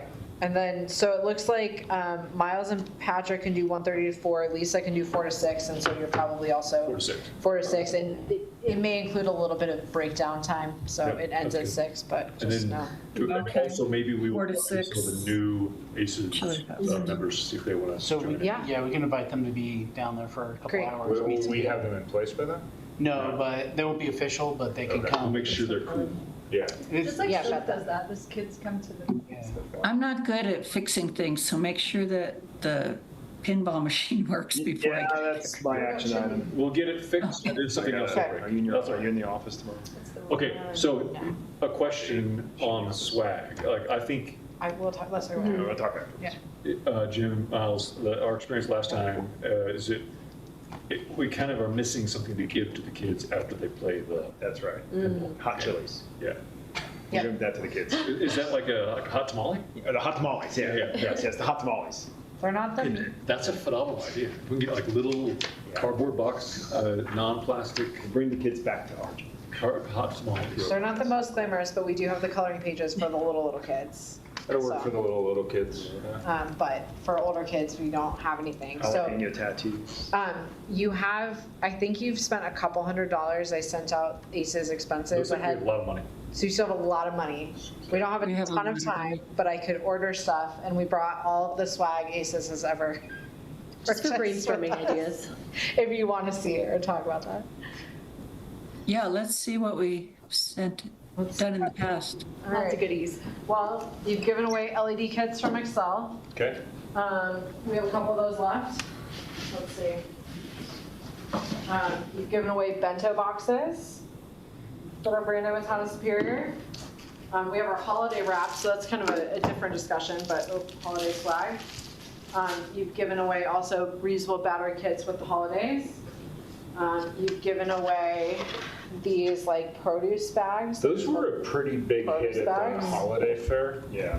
People really dug those. I think they were trying to use them as giveaway bags, like our holiday bags for wrapping. But that would be my guess, but maybe not. Well, no, I was specifying because we had the wrap and we had the I bags. know. And People chose the bags. people were choosing the produce bags. Interesting, okay. And then we've put together like zero waste kits in the past that have the Swedish towels, that have the like cling wrap, that have the beeswax wrap. They had, I think we've lost it at this point, but there was like a shampoo bar in there, a different style of the produce bags. I really like those reusable things to replace paper towels, like what Excel was giving away. We have a Swedish bunch of the cloths, Excel Swedish cloths, so you could give those. Yeah, away. Swedish Try cloths. to use. Those are awesome.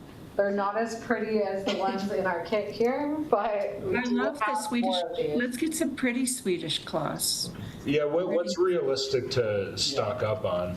I mean, if we order it like ASAP, we can probably get most things.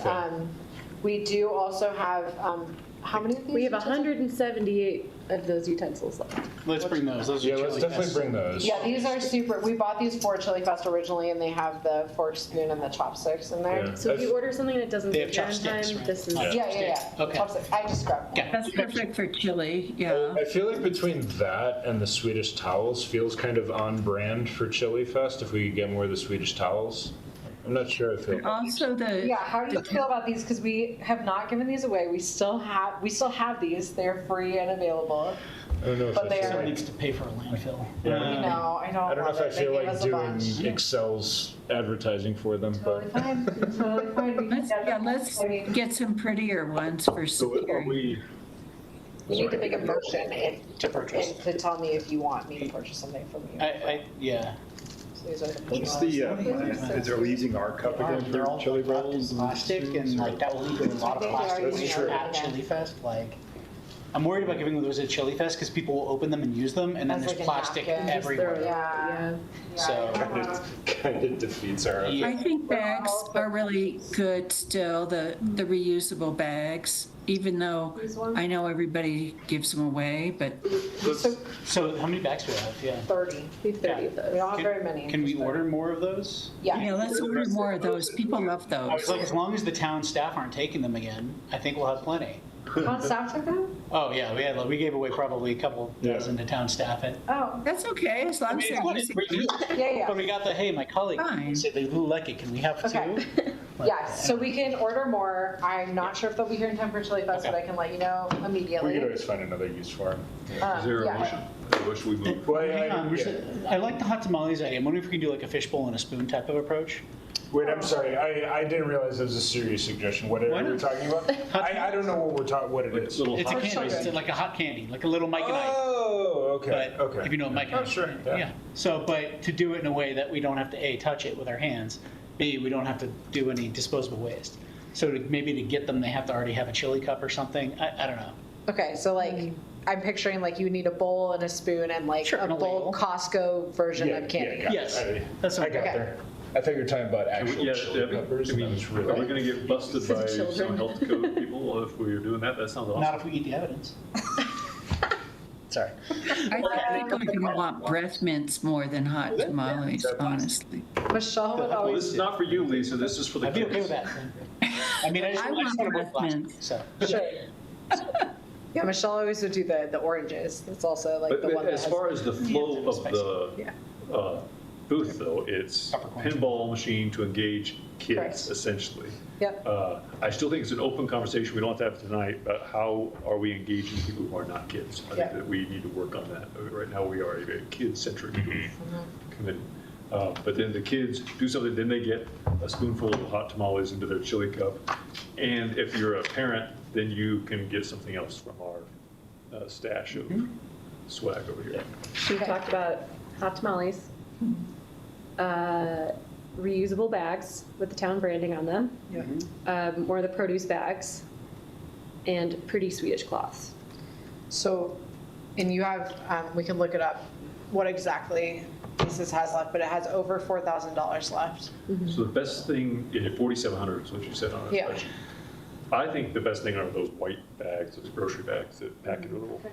I think those are great. People kind of self-select, although a lot of people took those things last time, but it's a very specific solution.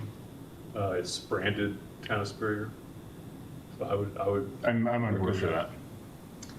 And I have a suggestion on the grocery bags. What's even better is some bags that are insulated so that people can take home cold stuff. They're probably a little more expensive, but I use those all the time. That sounds like a 10x expense sort of It's thing. quite a bit more expensive for those. Well, we have $4,000, you know? I know. We got to spend it.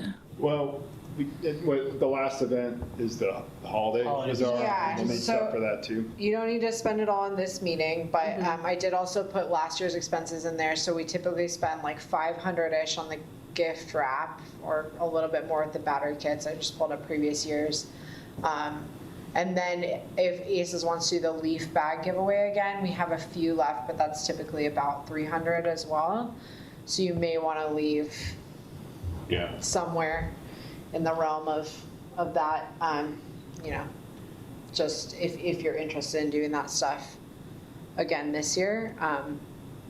But I will, whatever you all want to do, we will need to specify exactly which things you want me to purchase and kind of a limit of what you want me to spend.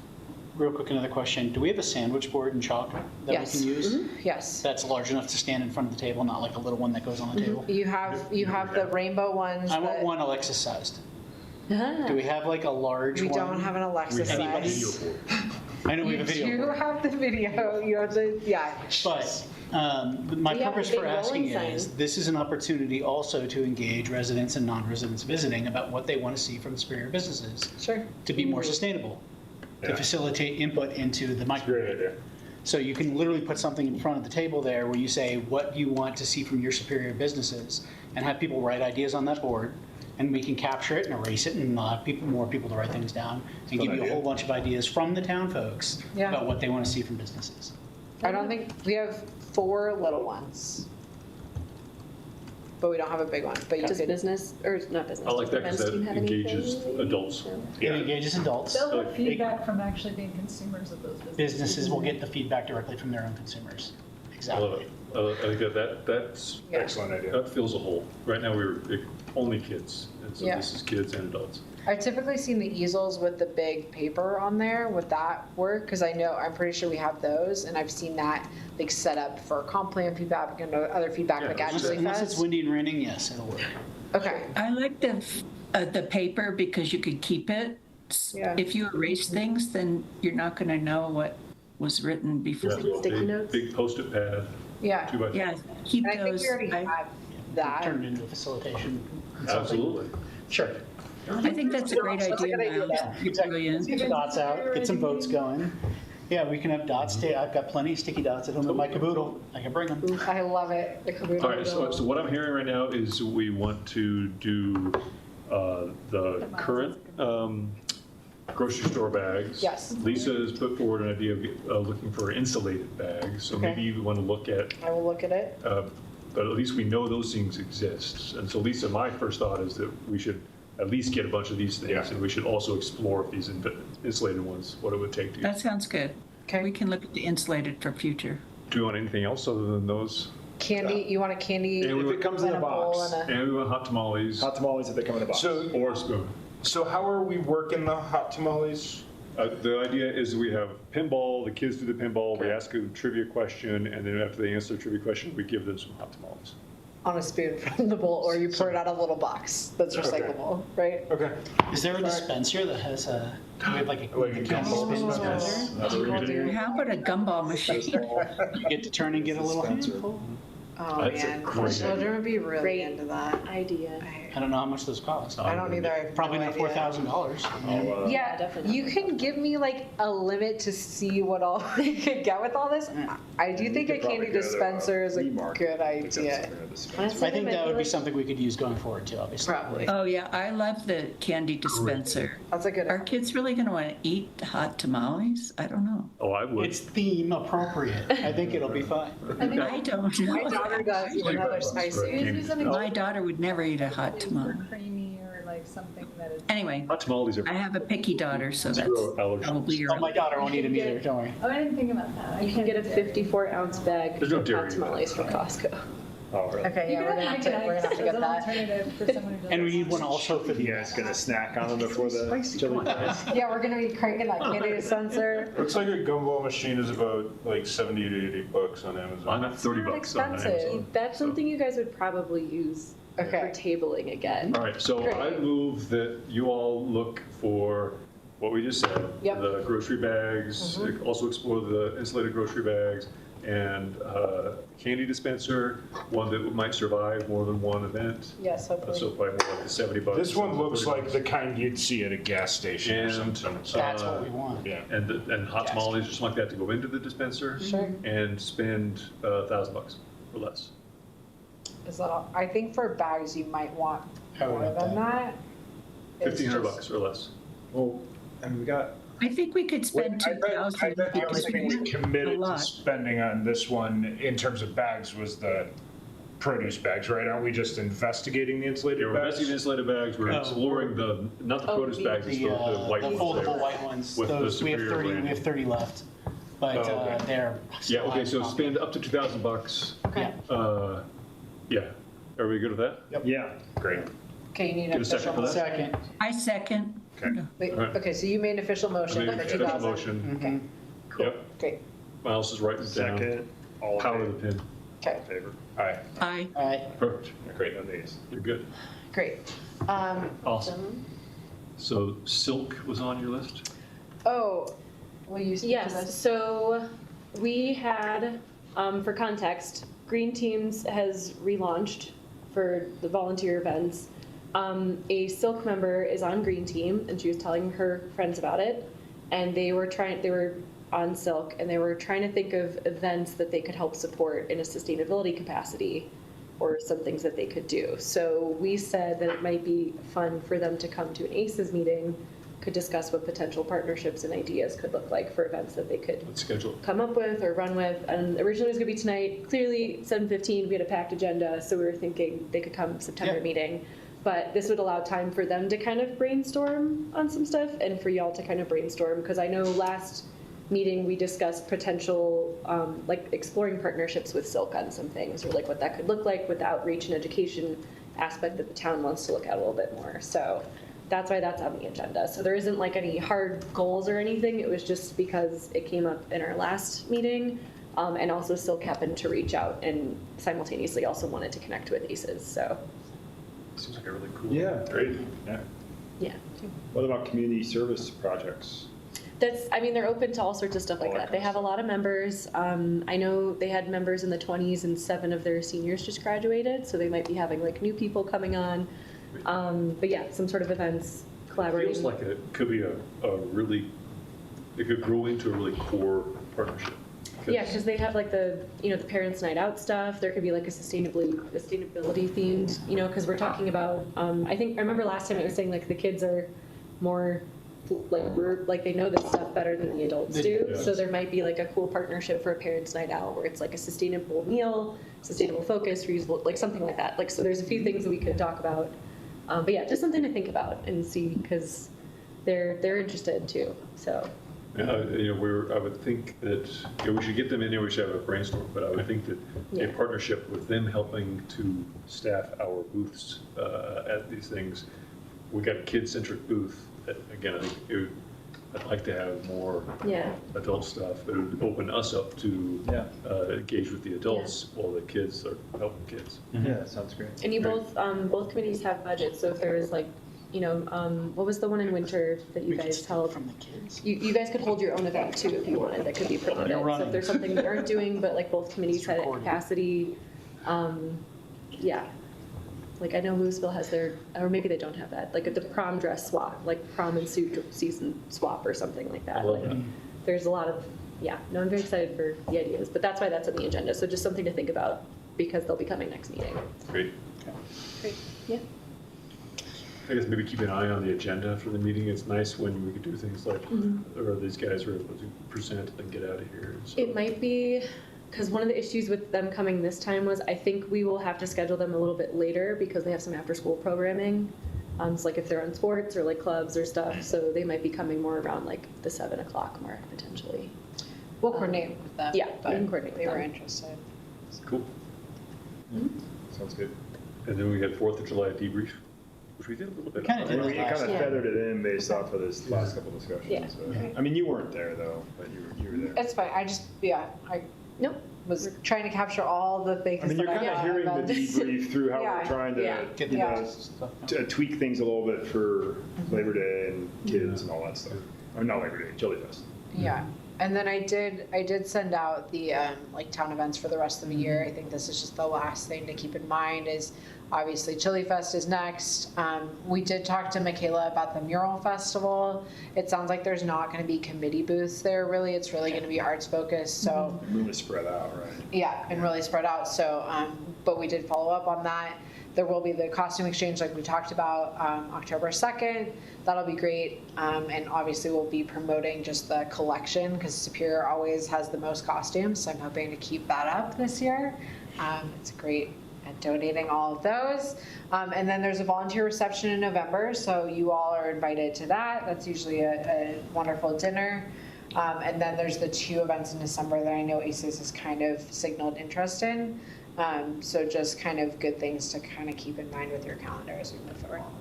Yeah, I'll be out for Sister City Bazaar. I'll be on my way back from Shanghai. Ooh, Yeah. good for you. Brother-in-law's getting married in China. Cool. Wow, Okay. double cool. Well, we can talk about that at Yeah, a we got future. time. Yeah, I think I'm available for both of those probably, Okay. if we decided to go.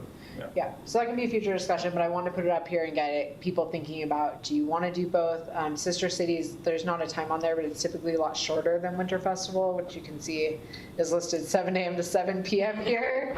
That's a pretty long day. So I don't know if that's really true for all the booths. That's usually what the chamber runs. There's multiple Yeah. times. concerts So and stuff. the sister city, my takeaway on that one, I didn't do it, but I think Michelle did it last year, is we felt a little I felt like our booth was a little out of place there. Okay. I mean, that was, but I felt like we had a good spot with Winter Festival, but I don't know. There's Did you guys have any recollection of? Homemade goods and stuff, like handmade. That's it, and then we have the ACES booth around there with a big homemade fair, so. Okay. Yeah.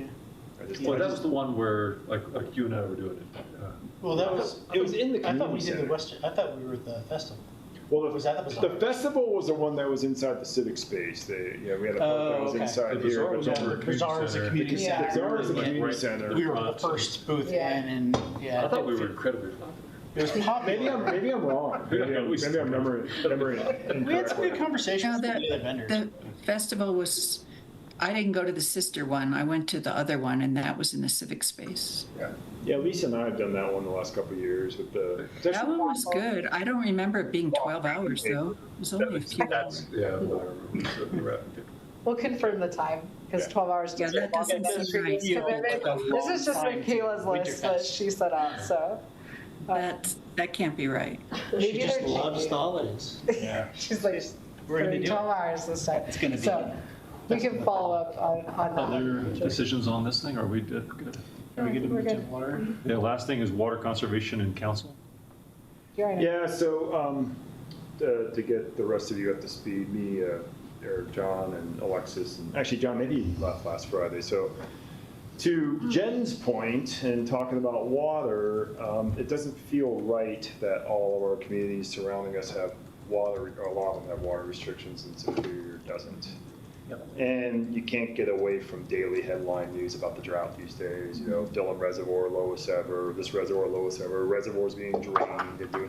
So it just doesn't feel right. And so I was mulling over a letter to advance to the town council, supporting sustainability, supporting something around water, and really kind of coming out a little more blunt, saying ACES is not supportive of the town's decision to not do water restrictions. But then Jason resigned. Mike is resigning. Like the council was kind of. Mike's on until November, like he's on through this election, so Yeah. somebody will fill his seat. Yeah, but I feel like the council is going to be going through their own little Yeah. chaos here. We can with- handle it. You can submit the letter. But yeah, I just feel like as a group that obviously supports sustainability, like and maybe before I start drafting something up, do you think we should be advancing something to the town council to have them reconsider their decision to not do water restrictions? I frankly think it wasn't, I don't think it was a sound decision. No, I'm all. To be blunt with you, it No, wasn't. it's okay. I don't remember if you, well, I'm sure you watched us talk about it. I heard all about it, I didn't watch it But directly. the concern that I had was that we were going to make a restriction for something that, based on the data for our town, we don't require a restriction. Yeah. And there was a concern about like false flagging people Yeah. of like, and that was kind of the decision, if I'm remembering correctly, that we were all like, we want them to trust us. We don't want to tell them that there's a restriction when they're technically, there's no. So there's another conversation that could be had around that, so that it doesn't look like that. I think the council would be very open to that. I think you should submit all of the things. Mhm. Let us take care of Well, that on Yeah, our. okay, all right, yeah. And as it was. So thank you. Yeah. I didn't want to throw more on No, the plate that's no. already kind of messy right now. And as it was discussed in the last ACES meeting, the reason that we have the surplus of water that we have was that we purchased from another community. As an affluent community, purchasing from a less affluent community, a very scarce resource, Yeah. that feels even worse Yeah, than not doing it's like- restrictions. Like, we are not doing it because we bought our way out of it, Yeah. and that is intolerable. I didn't hear that part. So That part I hadn't we heard. purchased water from Lafayette. Oh, Okay. Erie, Erie? I think. I thought it was. I thought it was Erie. Either way. I think it's. Yeah. Either way, we purchased extra water ahead of the summer. I don't know when, but you guys might know. Was it recent? I thought we bought it in what, like? I think it was at the beginning of the season, to It my was ahead of the data that was understanding. presented that determined that we shouldn't go to drought restrictions though, right? Okay. It was. Yeah, yeah. So it was Yeah, the yeah. reason we didn't go to drought restrictions is we Because we purchased had- external water. Okay. Yeah. So we had enough to say that we are not in drought technically. So maybe we need to, I'm supportive of us saying. Yeah, I think, I'm sure you're all supportive, but I'm just, Isn't it kind of late for this, though? I mean, it's. well, the that's end of that's the problem. We're now getting rain. At this Here point- in Breckenridge, it's raining like crazy. Yeah, it's never too late to make a statement. Yeah. Could do And I- voluntary restrictions, like, That's where we're I at. think we right? have that now. It could also be sort of, we're going to be in the same boat again next year, so Yeah. Right. maybe a statement about. We could be in the same prepping boat over for the next winter. year. Yeah. Well, and then the compounded, I mean, I'm out and about in the community, walk the dog. Yeah. I mean, we got some big users that are not being good stewards of our Yeah, water. exactly. You know, I see swampy conditions around the BVSD properties all the time. I see the multifamilies running their sprinklers and literally water is running down the gutter, like they're overwatering. And so I think another big piece of this to just not have this level like, yeah, we all agree, we need to, what's the action? We need enforcement. We need our code of enforcement and our staff to kind of not be the water police, but be more engaging and doing something about it. Do we need to? I don't know what to do. What I was going to say was to elevate our recommendation to the council that they need to be doing, they need to rethink this or at least consider it for next year differently or to take this more seriously in the regional context. What I was going to say is maybe we don't tell them what they should do right now. It's more elevating the importance of this and asking them to rethink that, or actually maybe asking them to ask us specifically to recommend what they should do. Like get a little bit of an ask from them about that so we can advise them on it. I will say, there was uncertainty from us in that conversation, not just me, not just the two people that were, I could hear next to me, but if there had been a statement or something that was like from ACES or from one of our committees that we look to for advisory council, I think it would have made us feel more comfortable choosing something different. But the arbitrary, like, we have it, but we're gonna make a fake judgment that communicates to the town that we don't have it, that was the conflict. And I think there's a lot to be said for naming, shaming, solidarity, and the equity piece of it too, of like, we are a privileged community and we bought these, and a community that isn't us, that doesn't have the same resource access or allocations, is going without while we're sitting on it. And like, those things can be said out loud and come from, I mean, I think that would help people feel like I'm not just internally deciding this, I'm getting direction from one of our committees. So How about if we phrase it as a recommendation for next year? If we're in a drought condition, we should, So for this year, it's too late. I mean, why? it's never too late. But what I was thinking, I feel like I had an echo from the microphone all of a sudden. Remove the word ACES from that, Water Conservation and Council. Yeah. I think on an annual basis, there needs to be a presentation and engagement from regional water experts, not local, because no one is going, if ACES is the council, we know what we're going to say that people should be doing. If we invite random, all town members to come and nothing will get done, it'll just be a big argument. So if you bring in regional experts from the state, from the Denver the Front Range area, I don't know all the entities, Jim, you probably know better than I do, that can come and present on the state of water in our region, and then a decision can be made based off of regional availability. I'm not saying we shouldn't. I'm conflicted. I don't want to purchase water from other communities. I know other residents here would say that's a smart fiscal decision to do ahead of constraints. But if we have a regional director making recommendations to enforce water restrictions, that the town should take those seriously, and we could come as ACES to support those recommendations, and other people from the town can come and support their positions as well. But then council can make an informed, data-driven decision that's not based off of the data that we have enough water to technically be out of drought for our little town. Yeah. And I think it's also challenging because it's not a united staff recommendation, even I'm sure. that's not what I would recommend either. I'm, on the side of ACES here with, I would love to at least see voluntary restrictions to encourage conservation and being a good steward of our resource, as well as all the other reasons you all listed. So I think that can be challenging too, of just what perspective council hears. I think the advice or specific measures would be helpful. Because like right now, I know the staff is like, we've turned down water usage on town properties to allow residential use to continue or not be as impacted. And, maybe it's a matter of like suggesting like prioritizing xeriscaping in places that they were going much more slowly or had a broader plan, and that involves money. But there's other ways to move that around, because essentially buying the water is just done so that we don't have to change. We don't have to do it differently. How does this conversation interact with the water conservation plan that is in progress? That's a good question. That's a utility plan that's required by the state. We were only brought in at the very, very end to help with the engagement piece, so there hasn't been a lot, but that will go to council. And then we are going on the 31st to talk about some of these water conservation pieces with the turf and like what do we do with the areas that we've turned off water to that maybe won't bounce back on their own. So I think there's a lot of it's a timely conversation, I think, to the point of like, is it too late for these conversations? We're still talking a lot about water, particularly looking ahead to the budget, particularly with this water conservation plan that is coming, and the engagement that we're doing in the community. It still remains a really important topic. It feels like I am missing some hard data as far as exactly where our water consumption is and like the town use versus the residential use. And it's at least, I feel like if we make a statement right now, it should be a brief statement that talks about how we feel like we're out of contact, or out of touch with our regional neighbors, and then recommending action in the future.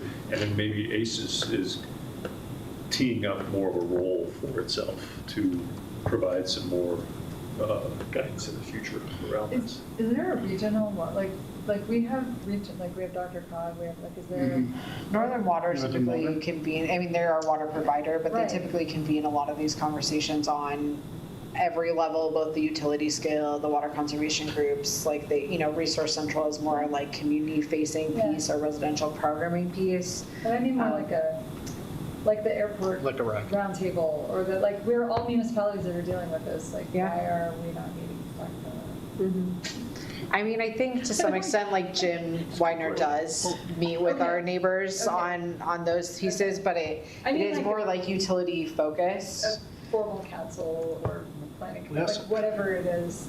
We kind of all have our own water districts too. That's the other big Yeah. problem is like there's one energy provider for Yeah. all of our communities, right? Like there's 9 in BVSD. Yeah. So I just like this when this stuff comes up and we're talking about like the cross jurisdictional things, but like we don't meet and talk with each other not in a way of like mine and yours and this and that, but in a like collectively like this is a problem and it's only going over the cliff. yeah. So it's not getting better, and I feel like we're behind the curve on like communal discussions about what is the best thing for everybody and not just individuals. Do you feel, I know Mark publishes the meetings he does with the regional mayors. I don't know, do you know how often are those monthly or I think quarterly? it's quarterly, and then And I think he even mentioned the last one did include drought and stuff like that. yeah, but- the drought folks are going around to all the groups right now to just educate, make sure people know. Oh, were you here? I was not. Because last night at the Consortium of Cities, we had 2 experts on drought and climate and then water. Got it, okay. So. But this to me is like a Boulder County thing, right? Like, so the county should be convening all the municipalities ahead of all the watering seasons in March and February to get together to say, here's what the plan is. If we see reservoirs dropping at this level, not your reservoir, but cumulatively at a certain level, that we all agree to take certain steps and certain restrictions. I don't understand how it can be left to municipalities. And I wish, It needs to be approached regionally. Yeah. and I think on the utility scale, it is to some extent. Like, I think Jim does go to some of those meetings, but Sure.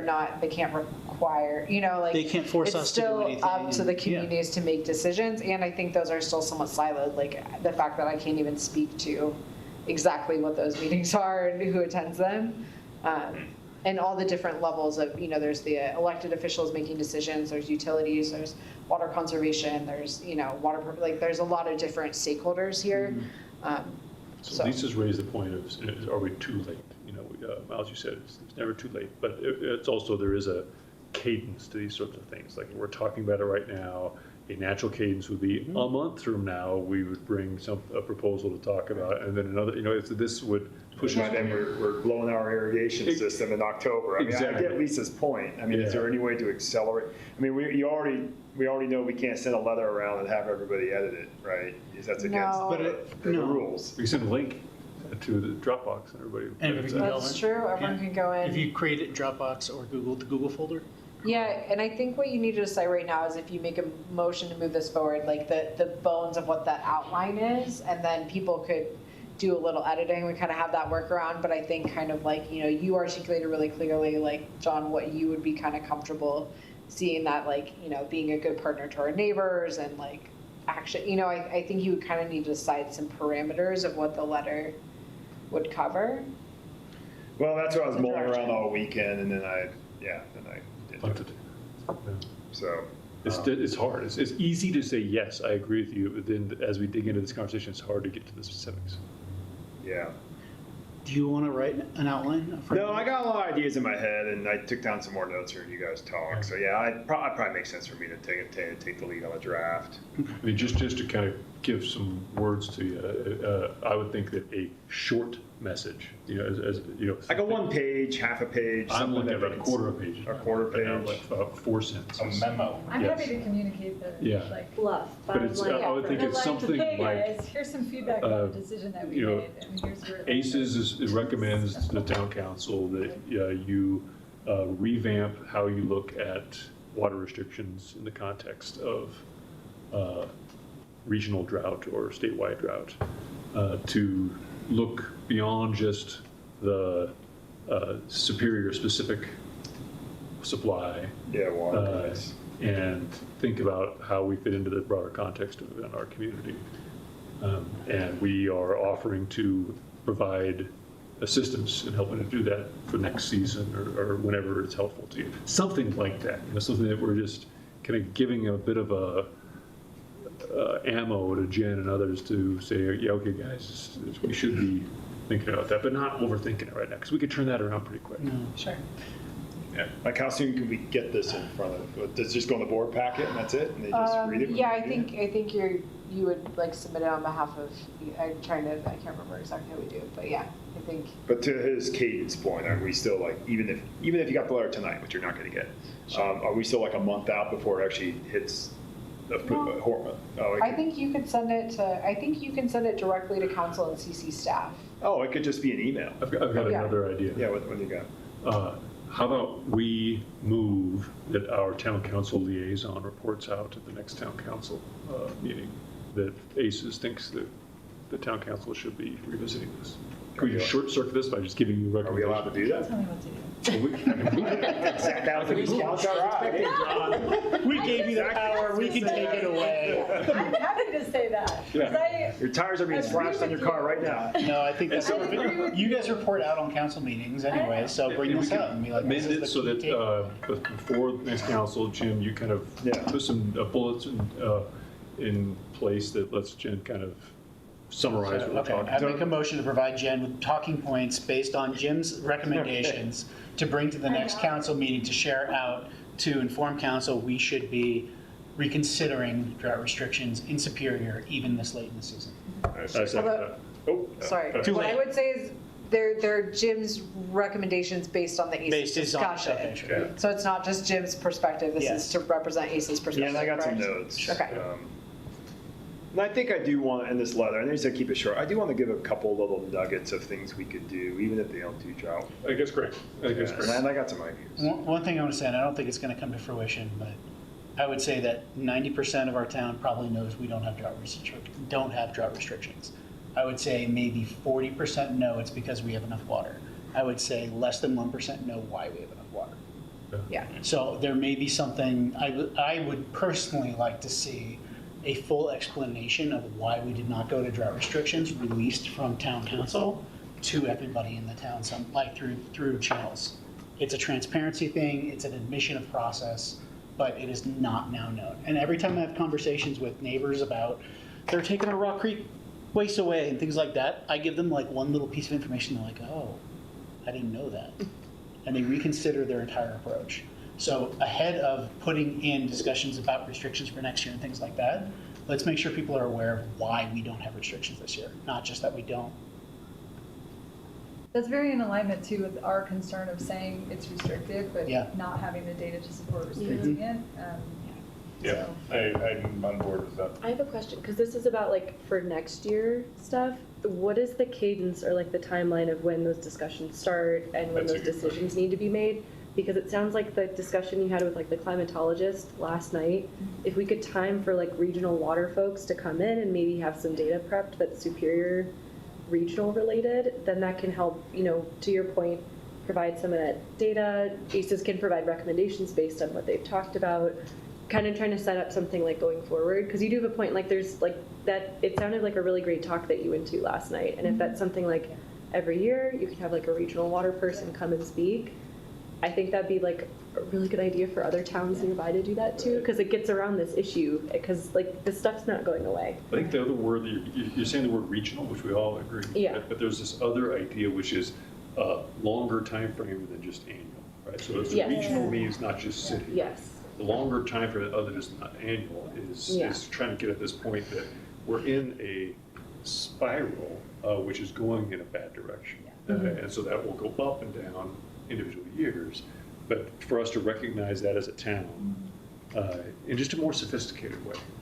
I think we've been pretty, typically in the 4 years I've been on, it's just reactionary to those things. Yeah. Like, I wouldn't say, like, I imagine this conversation as the landscaping crew and the town, like, facilities folks start teeing up the, like, transition to spring, summer is in, like, February and March. Yeah. And so those conversations need to be happening then, because they're already setting out the schedule and Totally. how they're gonna take care of turf and things, like, that's all getting lined up in the beginning of the year for what's gonna prepare, like, for it to be prepared for the openings of things in like April and May.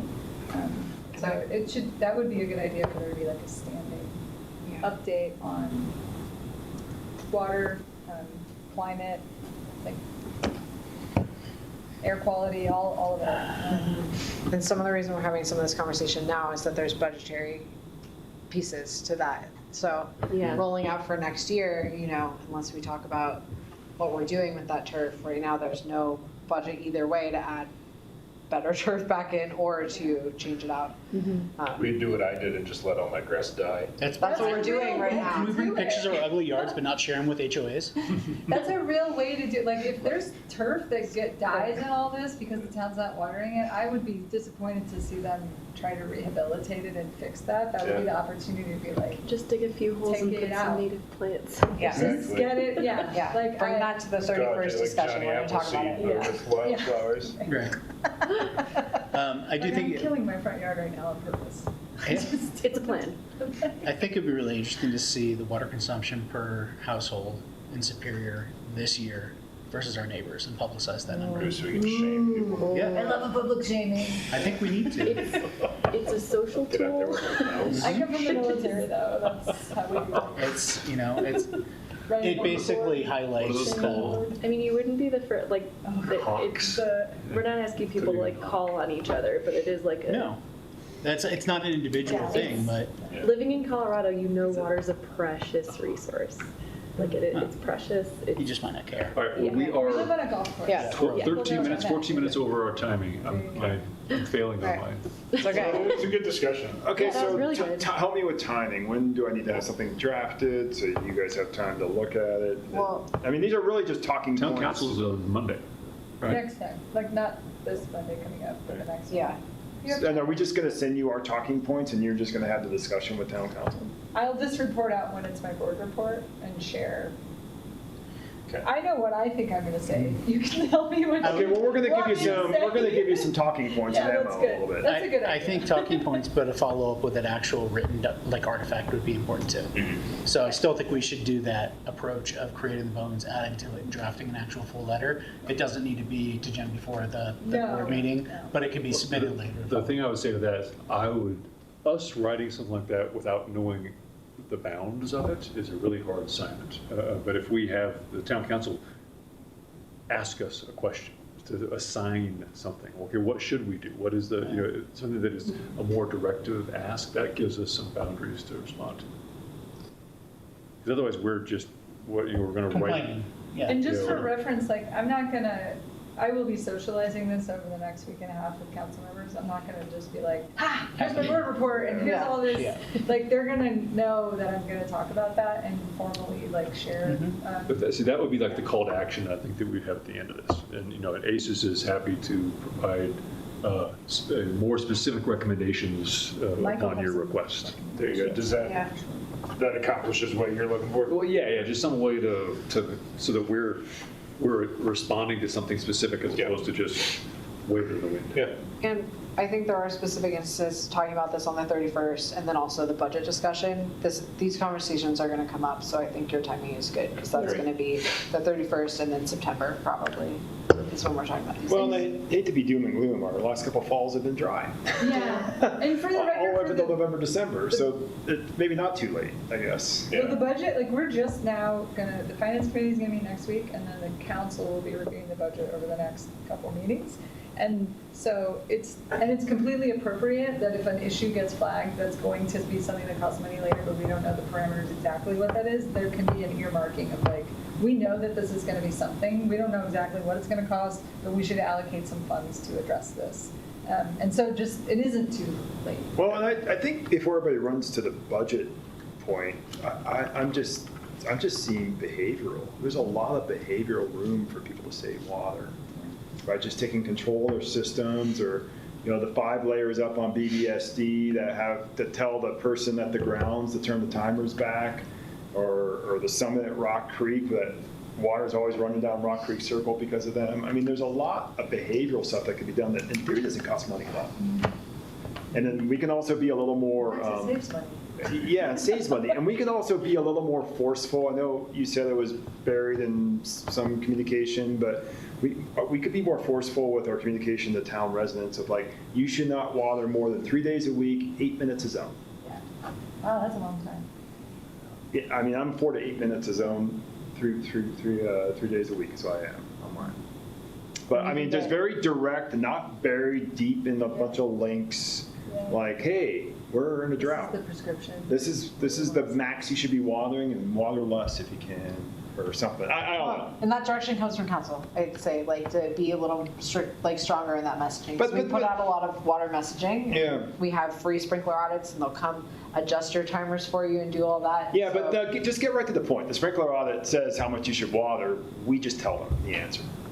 We don't need an audit to get set up in a couple months and they come out and give you a report. Like the data is already, sorry, not trying to be No, it's okay. tough here, but no, we can just tell them, this is the answer. Or give the auditor company a call. Just say, hey, for our soil and our type of grass, what should we put in the newsletter? I'll just say, yeah, put this in. Done. Yeah, I guess our communications, it's more like a carrot. We can't do stick. But like in one of the previous ones, we did say that 90% of the state was under drought conditions. We've done quite a That was lot, like but 2 months ago, yeah. And sustainability frankly, it's the newsletters for entire you. West. I mean, did you see that the feds are stepping into the Colorado River Pack now? Yeah. Like, it's everything. Yeah. Here all the way to the West Coast is in Including drought. individual sprinkler nozzle replacements, we have had 135 water fixtures replaced this season Yeah. already. I've been seeing a lot of xeriscaping going in, a lot of people tearing out their I front think that yards, program putting in maxed out for rocks us and to crap. Resource Central. Anyway, I know we're way over. The HOA could be a good partner in that communication too, because there's a lot of Rock Creek that is the watering of the lawns and the big. Well, they like grass. yelling at people too. Yeah. They're really good at that. They got shamed for that. I mean, like the news did a story on it, you know, like We have, in the water conservation plan survey, we do have some questions, and some of the answers we've seen so far is people just like the look of their lawn. Yeah. Yeah, It's like an aesthetic thing, so please take the survey. Also, Plug it Lisa, I in. do think I fixed the problem you were talking about. Thank you for reporting that. So you should be able to, is she not on anymore? Okay, so I feel Okay, like the yeah, we're talking over. points in the letter are probably kind of the same thing. Yep. Okay, all right, I'll just put something together for you. Thanks for. Put it in Dropbox, so we're not breaking any rules. Yes, do not email back and forth. I won't about it. email. Well, but can I You send can, it? you can send out the I link, can send an but do not, email that there's something for you to look at in Dropbox. Yes. And I won't specify what it is. but no Not to discussion me, back and though, forth. To them. Well, to Yes, ACES. Yeah. and you You'll are just send welcome it to to me, email. Okay. I'm Jen like, don't directly. make me go to the Dropbox. No. And you said, Jen, you said the 24th. So you need something before the 24th? I don't know. That Monday. Go Next ready. Monday, Yeah. next. Like, Yeah, we just that's- had a meeting, we don't have one next week. Sounds like we the have 24th. one- Okay, yeah, 24th. I'll see. Okay, cool. All right. And then I'm getting off the council in November, so just for your awareness. So Oh, you're take this thing as far as we can right now. You're resigning too? No, I'm just, my term's over now. Oh, you're just not, you're not running. So how many openings does that make now? It's a lot. It's 5 openings with. 5 is But Stephanie's, Stephanie's running again. so really 4. Stephanie should get Town filled council. up again. So Stephanie and Neil are the only returnees? No, Yeah, Heather. Neil running for Heather mayor, so stays. he's Heather off stays. council and the mayor. But that's still a 7th And spot. then Heather stays. There's 3 seats that are open full term, 2 seats that are half term, Mike and Jason's, and then a mayor seat. That's a lot. It's a lot.